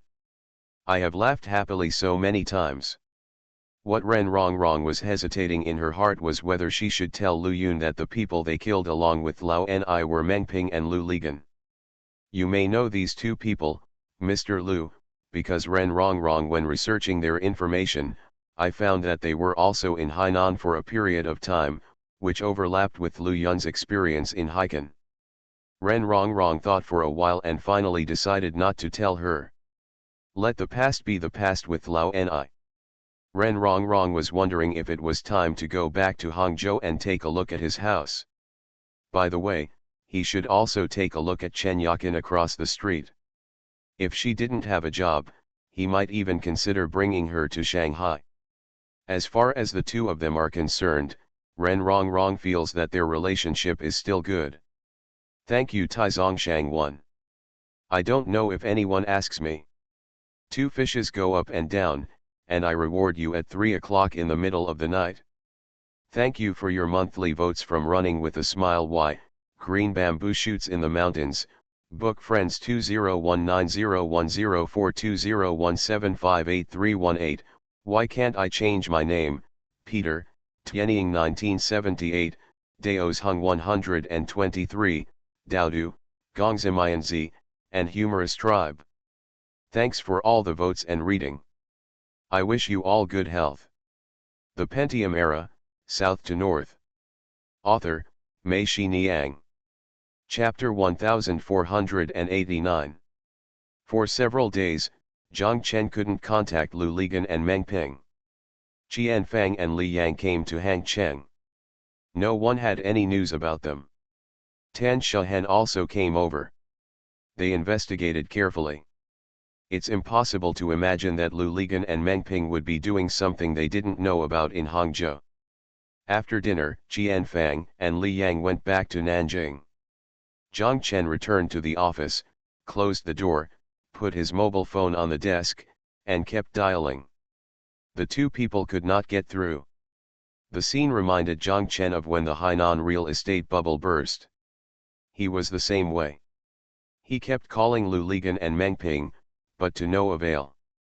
Zhang Chen still has a little resentment in his heart. He hates these two guys, especially Lu Ligan. Is there anything else that they can hide from him?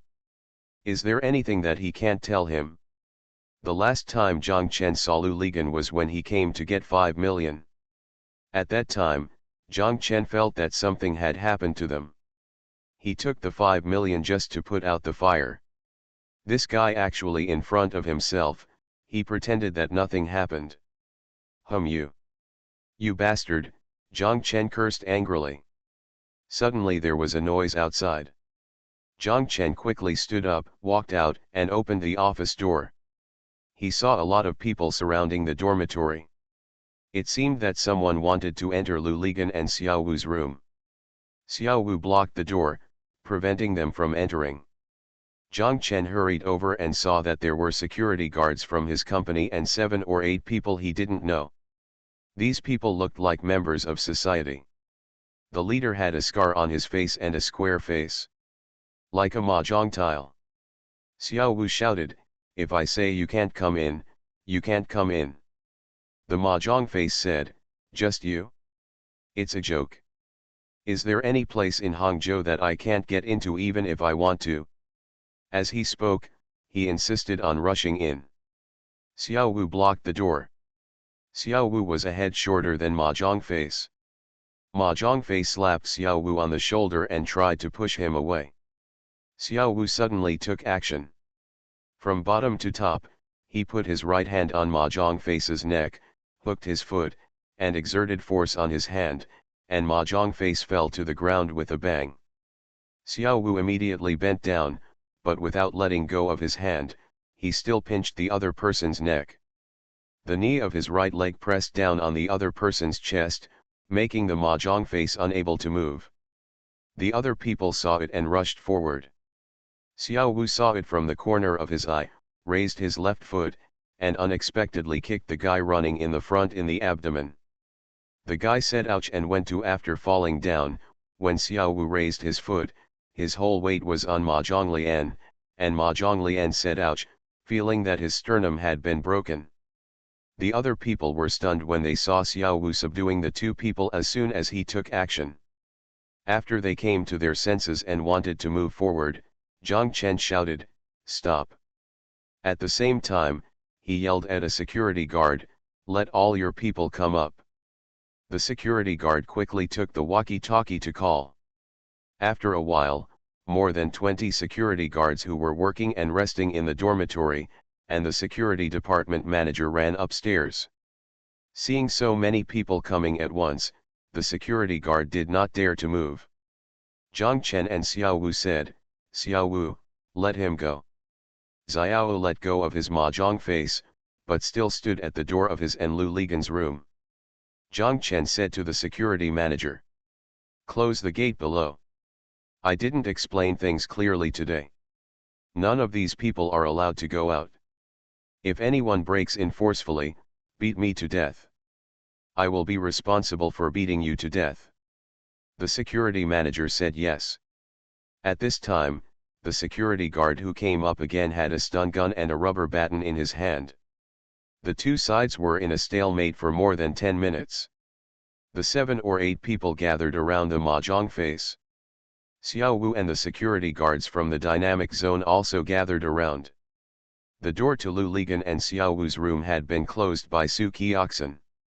Someone in their group was talking on the phone, as if calling for someone. Zhang Chen heard it, took a step forward, pointed at him and asked, "Are you calling for help?" Zhang Chen turned around and saw Xiao Li. He said to Xiao Li, please call and ask Zhao Zhigang to bring 200 people over from the factory. I want to see whether it is you who have more people or me. I look how humming awesome you guys are." Xiao Li said yes. She picked up the phone and was about to make a call. The man quickly said, No, I'm not calling someone, I'm calling our boss." Zhang Chen nodded towards Xiao Li, and Xiao Li put down the phone. She said, "Don't be afraid of calling people. There are so many people upstairs, and even one of them can be stabbed to death with a pair of scissors." Ji Ling said yes, they will come if they want.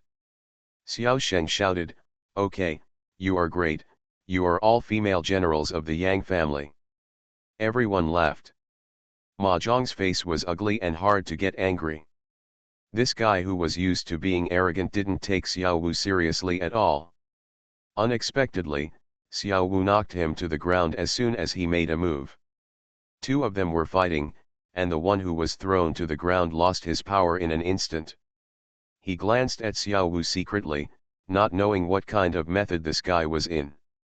"I just know that he is a ruthless character, not that easy to mess with, and he also feels timid at that moment. His timidity is not that he dare not fight again, but that he is afraid of being beaten to the ground by Xiao Wu again and humiliated in front of his men. I can't afford this face." The stairs that came up made a way. Zhang Chen looked over there and was stunned for a moment. He saw Tan Shahen coming, followed by two people. These two people were Mr. Qin and the baby-faced Mr. Huang. Mr. Huang came over and told the 7 or 8 people, "Don't move any of you." Then he looked at Zhang Chen and asked Tan Shahen, "Is this Mr. Zhang?" Tan Shahen said yes. Mr. Huang stretched out his hand and said, "Oh, Mr. Zhang, there's a misunderstanding." Zhang Chen was too lazy to pay attention to him and did not shake hands with him. Mr. Huang smiled, raised his hand and wiped his hair. "Zhang Chen, let's go to the office and talk." Tan Shahen and Zhang Chen said. Tan Shahen frowned and looked very unhappy. Zhang Chen glanced at her and said angrily, "What's there to say? I'm waiting for them to tell me who they are. Anyway, if they don't tell me clearly today, they won't be able to leave this building." "Oh, Zhang Chen, come in and tell me." Tan Shahen stomped her feet, led the two people, turned around and walked towards Zhang Chen's office. Zhang Chen and Xiao Wu said, "Look at them." Xiao Wu nodded and said yes. Zhang Chen walked into the office, and the two people had already sat down on the sofa. Tan Shahen took 2 bottles of water and handed them to them. Seeing Zhang Chen come in, Tan Shahen said, "Zhang Chen, these are Mr. Qin and Mr. Huang from Zhonghui." Zhang Chen was furious and said, "I don't care who they are, this is my place, you can't come here to cause trouble." Mr. Huang laughed and said, "Mr. Zhang is still very angry. How can we come here to cause trouble?" Mr. Qin had a cold face. He glanced at Zhang Chen and asked, "Then what are you going to do, Mr. Zhang? Call the police?" "Huh, do you think I will be afraid of you calling the police?" Zhang Chen looked at him and said coldly, "I won't call the police, I will solve it myself. I also know you people. Don't think that you can do whatever you want with the director and director behind you. Believe me or not, you can call the mayor here. If you don't believe it, we'll all call." Mr. Qin was stunned for a moment, and Mr. Huang smiled and said, "It's not that, Mr. Zhang, we just came to Mr. Lu to ask him to give us an explanation. Mr. Zhang, you are also in business. If you don't see me for 100 million, well, you won't even go look for someone, right? 100 million missing. Zhang Chen was surprised. What do you mean, is it related to Lu Ligan? Tan Shahen sat there, looked at Zhang Chen and nodded. It doesn't matter, we won't come to him. As he spoke, Mr. Chen unzipped his handbag, took out a piece of paper, and said to Zhang Chen, we are here to solve this problem. Mr. Zhang, you can take a look. Zhang Chen took it and looked at it. It was a copy of a 100 million IOU. The borrower was Lao Ni and the guarantor was Lu Ligan. On the date of the loan, Zhang Chen felt that it was Lu Ligan who came to him to ask for 500. That day of Wan. Zhang Chen looked at it and laughed. He said, who knows whether this is true or not? 100 million, not to mention Lu Ligan, even Lao Ni, is not someone who can't borrow it. How could he borrow it from you? What if it's more than a billion? Mr. Chen asked. 1 billion, what do you mean? Zhang Chen asked. Mr. Chen leaned back and stopped talking. Mr. Huang and Zhang Chen said. Mr. Zhang, look at this IOU. It was just a few days ago. Their 1 month's interest has been paid. This is not the first time we have dealt with Mr. Lu. We are all friends. There is no reason. The loan has not expired. Do you think we will come to Mr. Lu to ask for money? Mr. Zhang, you probably don't know that this afternoon, a large group of Shaoxing people came to Nizhijan's company to ask for money. All this money has something to do with Mr. Lu. It is all guaranteed by Mr. Lu and a man named Meng.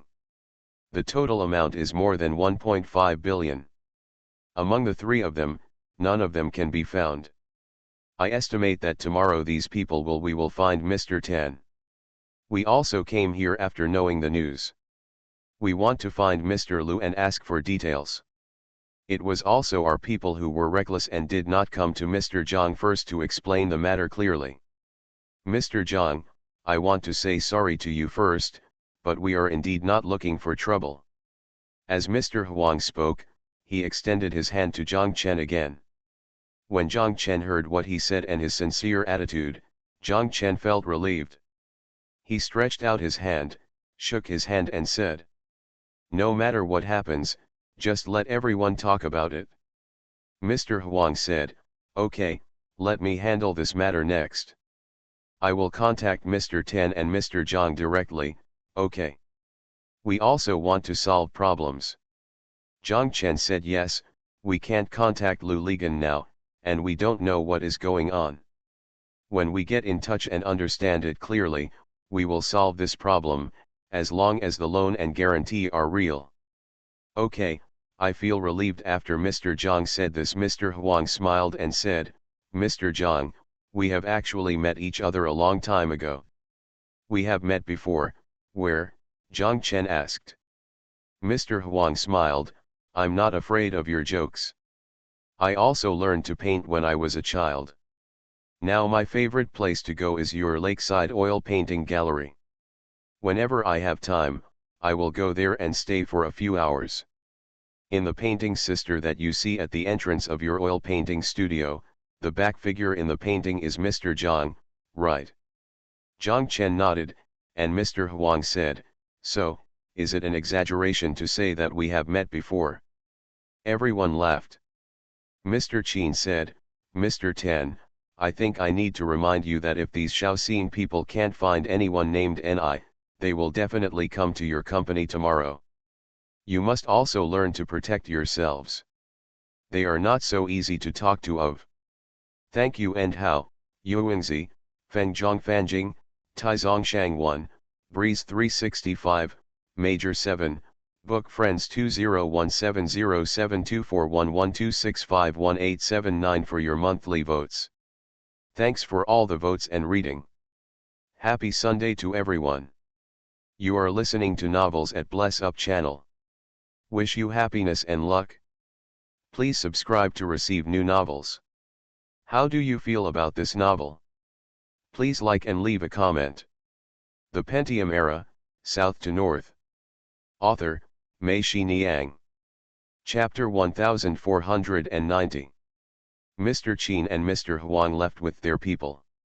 Zhang Chen, Tan Shuhen, and Xiao Wu were in the office. Zhang Chen asked Tan Shuhen, what projects were Gangzi and Lao Ni working on? How do I know that your two good brothers didn't tell you? Tan Shuhen said angrily, the more I think about it, the angrier I get. In the company, we break $1 into $2 every day, and we still pay them back. I don't know how long it can last. With so many sales offices, not even one house can be sold in a day, and wages still need to be paid. It's good for him. He dug a hole worth more than $1 billion in one go. People don't know where to hide. I won't take care of it when the fire breaks out. If you want to let go, let everyone go. Tan Shuhen, what time did you say such angry words? You are also a shareholder of this company, Zhang Chen scolded. Shareholders, we have been harmed by him now. Others don't know it yet. If they find out tomorrow, they will probably be angry. Everyone has worked so hard and it is not enough for him to ruin it all once. Tan Shuhen's eyes turned red as she spoke. Zhang Chen slowed down and said, Tan Shuhen, the matter has come out. It's useless to complain now. It's better to think about how to deal with this matter. How to deal with it? Of course money matters need to be dealt with, but who has so much money now? I have no choice but to stop all the projects of the company below under pressure. They dare not speak out against me. Now this bastard has made such a big mistake at once, what should I say to them? Tears welled up in Tan Shuhen's eyes. Tan Shuhen said, Zhang Chen, do you think these people are so easy to get rid of? If Song Chunming hadn't been intervened by us at that time, he would have been forced to death by them. They are loan sharks, not businessmen. Charity, Xiao Wu is here tonight. If Xiao Wu was not here, this place would have been smashed long ago. Tan Shuhen, no matter who the other person is, we have to face him. We can't hide from him anyway, Zhang Chen said. Tan Shuhen sighed and said, Zhang Chen, I know I can't escape. I don't know what impact this will have on our company's stock price if word gets out. Then control it within a small area and don't spread it, Zhang Chen said. You are crazy. An announcement must be made, otherwise it is illegal and we will be delisted directly, Tan Shuhen said. I still don't know how to make such an announcement. Zhang Chen shook his head. He felt that Tan Shuhen was right. The consequences of this matter were beyond their control and prediction. Zhang Chen thought for a moment and said, I really want to call Li Yong. In such a big matter, both Zhuangzi and Meng Ping are involved. I must tell him. By the way, Li Yong told me that day that I work as a fire captain every day, and there are a lot of companies like this down here. He might have some good suggestions, and when necessary, you also need to ask for government support. Tan Shuhen neither agreed nor objected. Zhang Chen called Li Yong and told him the matter. Li Yong was shocked and shouted. These two people have caused such a big trouble? Zhang Chen, where are you now? Zhang Chen said he was in the office, and Li Yong said, I will come right away. Should I ask Xiao Wu to pick you up? Zhang Chen said. Li Yong said yes. Zhang Chen and Xiao Wu said, drive to Li Yong's house and pick him up. Xiao Wu nodded and walked out. Zhang Chen looked at his watch and said, I want to tell Qian Fang about this, they are still in the dark. Zhang Chen called Qian Fang. Qian Fang and the others were still on the way and had not arrived in Nanjing yet. When she heard what Zhang Chen said, she became anxious. She said, Zhang Chen, we will turn around and come back right away. You wait in the office us. Zhang Chen said yes. After hanging up Qian Fang's phone, Zhang Chen subconsciously dialed Lu Ligan and Meng Ping, but they still couldn't get through. Zhang Chen looked across at Jingxiu Jiangnan and saw that Lao Ni and his company were in darkness. Zhang Chen cursed, "These two, what a bastard, I don't know where he went." Tan Shahen looked at Zhang Chen and asked, "Zhang Chen, what should I do?" "To be honest, I have never felt as panicked as I do now." "Tan Shahen, you are not a panicked person. I believe you can hold on," Zhang Chen said. "I'm not thinking about myself. If I were alone, I wouldn't be afraid," Tan Shahen said. "I'm thinking about the thousands of employees below us. The current environment is so bad. If the company has another problem, what will they do? Okay, how many families are there behind these thousands of employees?" "I understand," Zhang Chen nodded. "Don't worry, I will stand with you." When Li Yong arrived, he shouted as soon as he entered the door, "How could Ganzi and Mengping be involved in private financing? Half of the companies that have failed now are due to private financing, and the other half are due to chain guarantees. One by one, a large number of companies have failed. We have taken emergency measures to prevent banks from collecting loans in advance. In extraordinary times, the central government also requires us to protect people's livelihood and protect employment." Li Yong sat down on the sofa and asked Tan Shahen, "Has this money gone to your project?" Tan Shahen shook her head. She said that not a penny went into the company's account. "I only found out about it when the creditor called me tonight and saw the IOU." Li Yong sighed and said, "This time, it involves two big companies below me, your Jingxia Group and Anishijinstawa Group, not counting Lao Meng's. This kind of thing has to be dealt with in so many ways. Well, is it possible that Lao Ni is short of money and Gangzi and Mengping helped him guarantee financing?" Zhang Chen said, "Impossible. If this is the case, the Pole will not tell me. They must have done something that they knew I would object to. Besides, the relationship between Mengping and Lao Ni is not such that he would ask for the guarantee of more than 1 billion for him. I don't think the Pole would be so confused.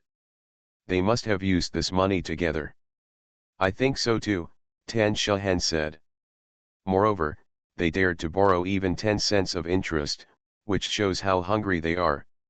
16 billion, not 16 yuan, even if the money is piled up, it will be a lot," Li Yong said. "Where will they use this money? If it is used on any projects, 16 yuan will be piled up. 100 million is not a small project, but you don't know that for such a big project to be launched, Anishijin has to report it to the National Development and Reform Commission for approval. There is no way they won't report it to me. I think they didn't invest the money in any specific projects at all, but used it for speculation, stock trading and so on. Only by doing such things can they digest such a large amount of funds." Zhang Chen and Tan Shahen thought about it and felt that what Li Yong said made sense. Zhang Chen asked Li Yong what to do now. He told him and Tan Shahen all the possible risks that he and Tan Shahen had thought of before, as well as Mr. Qin's reminder. Li Yong thought for a moment, looked at his watch again, and said to Tan Shahen, "Tan Shahen, the Pole is no longer there, and you need to take on the big and small matters of your Jingxia Group. I still say the same thing, you must do everything possible to ensure that your Jingxia Group does not collapse. You are a well-known enterprise in Hangzhou and the number one in our province. As a company listed in Hong Kong, if you fail, it will directly affect the image of Hangzhou. In this difficult period, you must have the determination and courage to carry out self-rescue in production. Tomorrow, I will ask the Municipal Finance Office, Development and Reform Commission and Municipal Government Office to contact you directly to see to what extent they can help your company to survive. Get through it. At the same time, I will also say hello to the Public Security Bureau and never allow attacks on enterprises to occur. Many such things have happened in other places. No matter what happens, it must be resolved through legal means. Also, I suggest you call your company's legal affairs, as well as Lao Tan and the company's key personnel, to hold an emergency meeting tonight to consider all possible problems that may arise, and let the legal affairs give legal advice and do a good job. Plan ahead and don't be at a loss when trouble comes. Tan Shahen said yes, and Zhang Chen said, Tan Shahen, please call them immediately to inform them to go to the company, and I will accompany you there later. Li Yong sighed, and said, Zhang Chen, it's not convenient for me to come forward directly now. These things are all due to you. This Pole, this Lao Mang, Hainan struggle, haven't fallen enough, haven't you learned a lesson? Nor, I know what they are doing. By the way, Zhang Chen, how is your factory doing now? Isn't it a big impact? Zhang Chen nodded, orders have been reduced by more than 70%. Now the workers have to work one day and have one day off. There is no problem in the short term. Over time, I am worried that the workers will not be able to retain them. After all, their income is also greatly reduced. Foreign trade companies are in this situation now. You are the ones who will be hardest hit by this financial crisis. It's okay if you don't. After a pause, Li Yong said. But don't worry, we are also thinking of ways, and the higher UPS are also looking for ways. It is estimated that measures to stimulate and encourage economic development will be introduced soon. You all just hold on, Tan Shahen, including your real estate. I can reveal to you a piece of information. Now we are also considering and formulating incentive policies. You must hold on and don't fall before dawn. Zhang Chen and Tan Shahen both agreed. Li Yong stood up and said goodbye, telling them, if anything happens, just call me. If there is any news about Zhuangzi and Mengping, please tell me.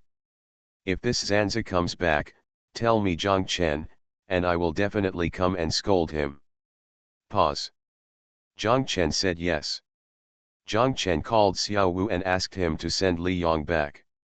Zhang Chen and Xiao Wu said, after you come back, wait in my office. When Qian Fang and the others arrive, take them to Tan Shahen's company. I'm there. Xiao Wu nodded and said, I understand. The four of them went downstairs together. Zhang Chen and Tan Shahen sent Li Yong into Xiao Wu's car and left first. Zhang Chen was about to get into Tan Shahen's car and go to Kiashi Academy with her. The security guard in the parking lot came over, gave Zhang Chen a thumbs up, and said to him, Mr. Zhang, I really enjoyed this evening. Our security guards were saying that when we saw these gangsters in the past, we were a little panicked, but we won't do it in the future. Panic. Zhang Chen smiled at him and said, that's right. If you are not afraid of him, he will be afraid of you. Thank you Cup Guy API, Humor Tribe, Zonkai 727, Book Friends 201906211331102536, Book Friends 2020091116010975 monthly votes. Thanks for all the votes and reading. Have a good evening everyone. The Pentium Era, South to North. Author, Mei Shi Niang. Chapter 1491. Zhang Chen and Tan Shahen arrived at Kiashi Academy. Lao Tan, Yao Fen, their company's legal lawyer Yu, the secretary to the board of directors, the office director and the financial department manager all arrived. No one knew what Tan Shahen meant by calling them together for this emergency meeting so late at night. Everyone was talking and making random guesses. When Tan Shahen and Zhang Chen walked into the conference room, everyone stopped talking and looked at them. An emergency meeting was held but Lu Ligan did not come, but Zhang Chen came. This was another thing that confused them. Tan Shahen sat down and told everyone about the matter. Everyone was shocked and started talking immediately. Tan Shahen waved her hand and told everyone that I don't know the specific matter now. This can only be done after Mr. Lu appears. Make it clear, but our company is facing catastrophe tomorrow, so I called everyone together and held this emergency meeting. Tan Shahen said to the legal officer, Lawyer Yu, please first talk about the legal risks involved. Lawyer Yu thought for a while and said, to know the legal risks, we must first see how deeply our company is involved in this matter. Mr. Liu must bear full responsibility personally, and as a legal person of the company, even if it is his personal behavior will also involve the company. Lawyer Yu asked the office director, how was our company's seal record recorded for this loan? This is a major matter. Why was it not reported to the shareholders meeting? The director said, I have never seen a similar IOU, and I have never stamped a guarantee seal on it. If it had been stamped, I would at least tell Mr. Tan. Are you sure? Lawyer Yu asked. Okay, the director said, it's absolutely true. The official seal is in my safe. I know the great responsibility and will not let the official seal leave my sight. Even if Mr. Tan usually uses the seal, I have seen the relevant information myself. After document content, the reason for using the seal will be clearly stated on the seal use record, and the official seal will be stamped by myself. Tan Shahen nodded, proving that what the director said was true. Lawyer Yu said, is it possible that Mr. Liu took the official seal from you and stamped it secretly?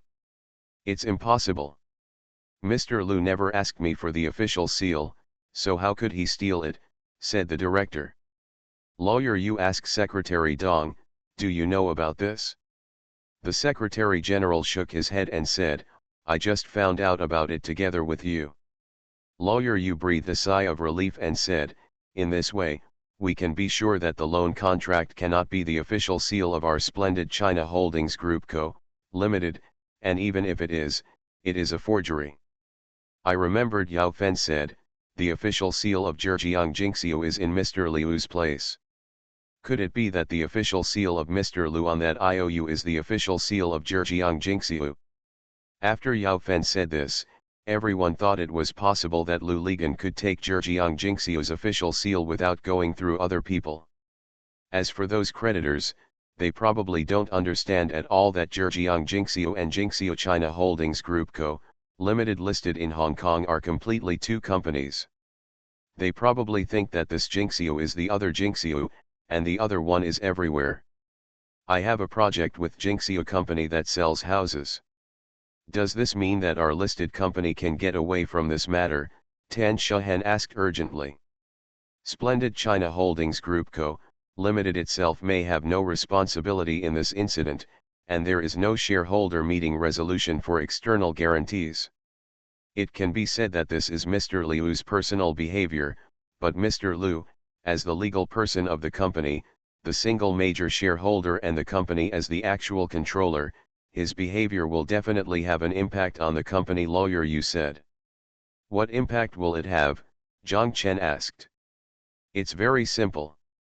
The creditors will sue and go to the Industrial and Commercial Department to freeze Mr. Liu's equity. This can be done immediately, Lawyer Yu said. Tan Shahen thought about it and asked, but Mr. Liu's equity has been pledged to Fubon Financial Holdings client, Shenzhen Angzhen Trust, to issue corporate bonds. Is there any point in freezing the equity?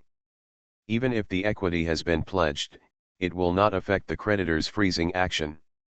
It is just that when the court finally handles this part of the equity, Shenzhen Angzhen has priority in receiving repayment, Lawyer Yu said. Does this matter need to be announced?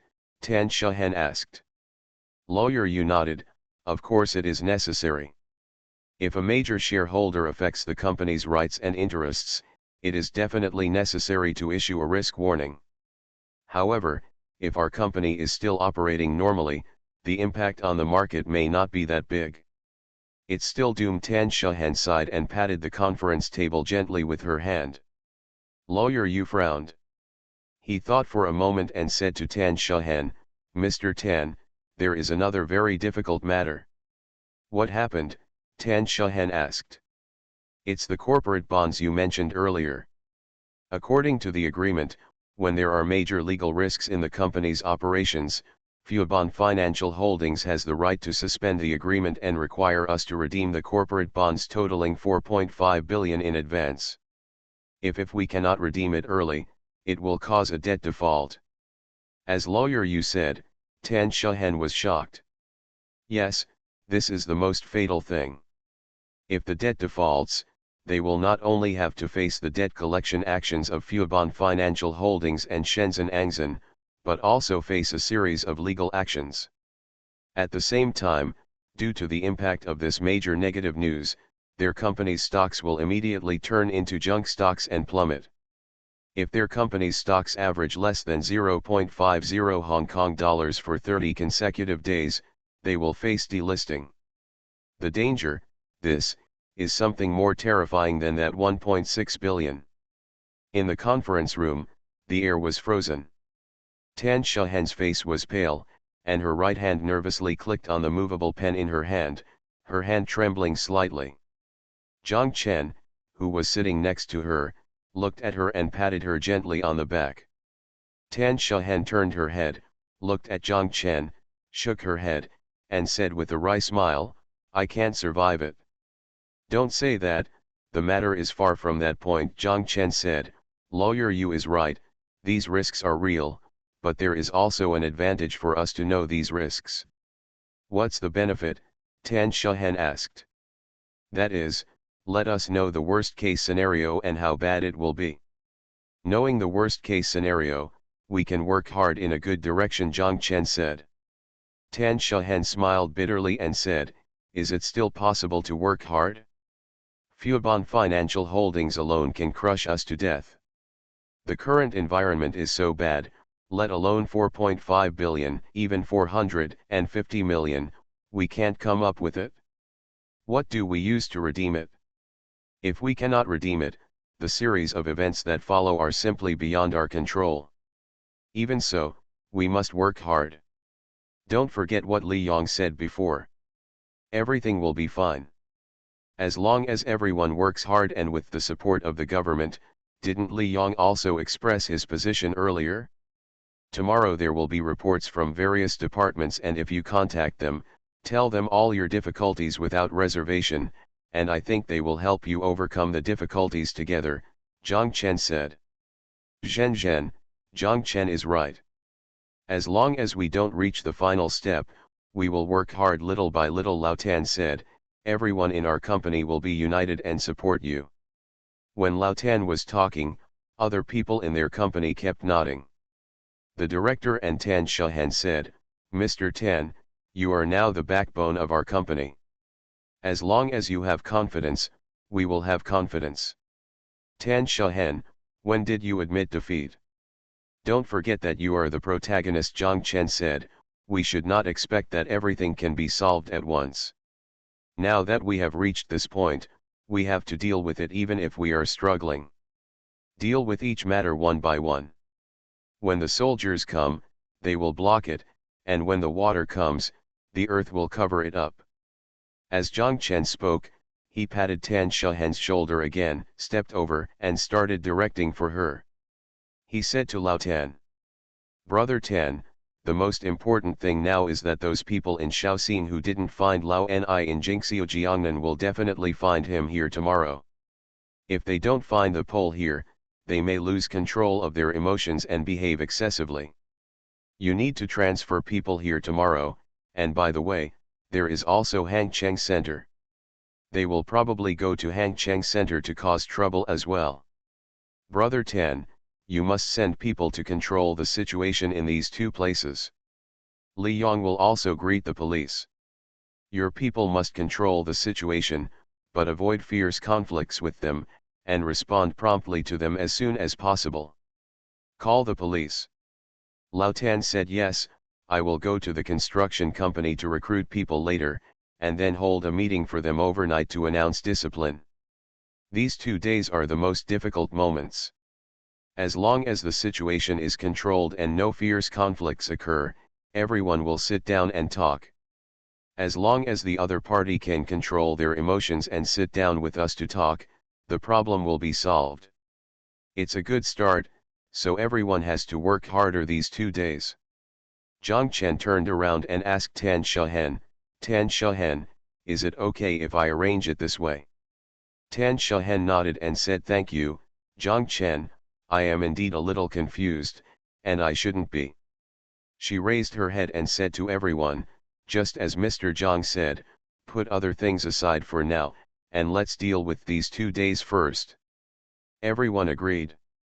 Tan Shahen and Yao Fen said, go and notify the general managers of each branch and ask them to come back to Hangzhou tomorrow. Our company must act in a unified manner, and they must be mentally prepared to face difficulties. Yao Fen said yes.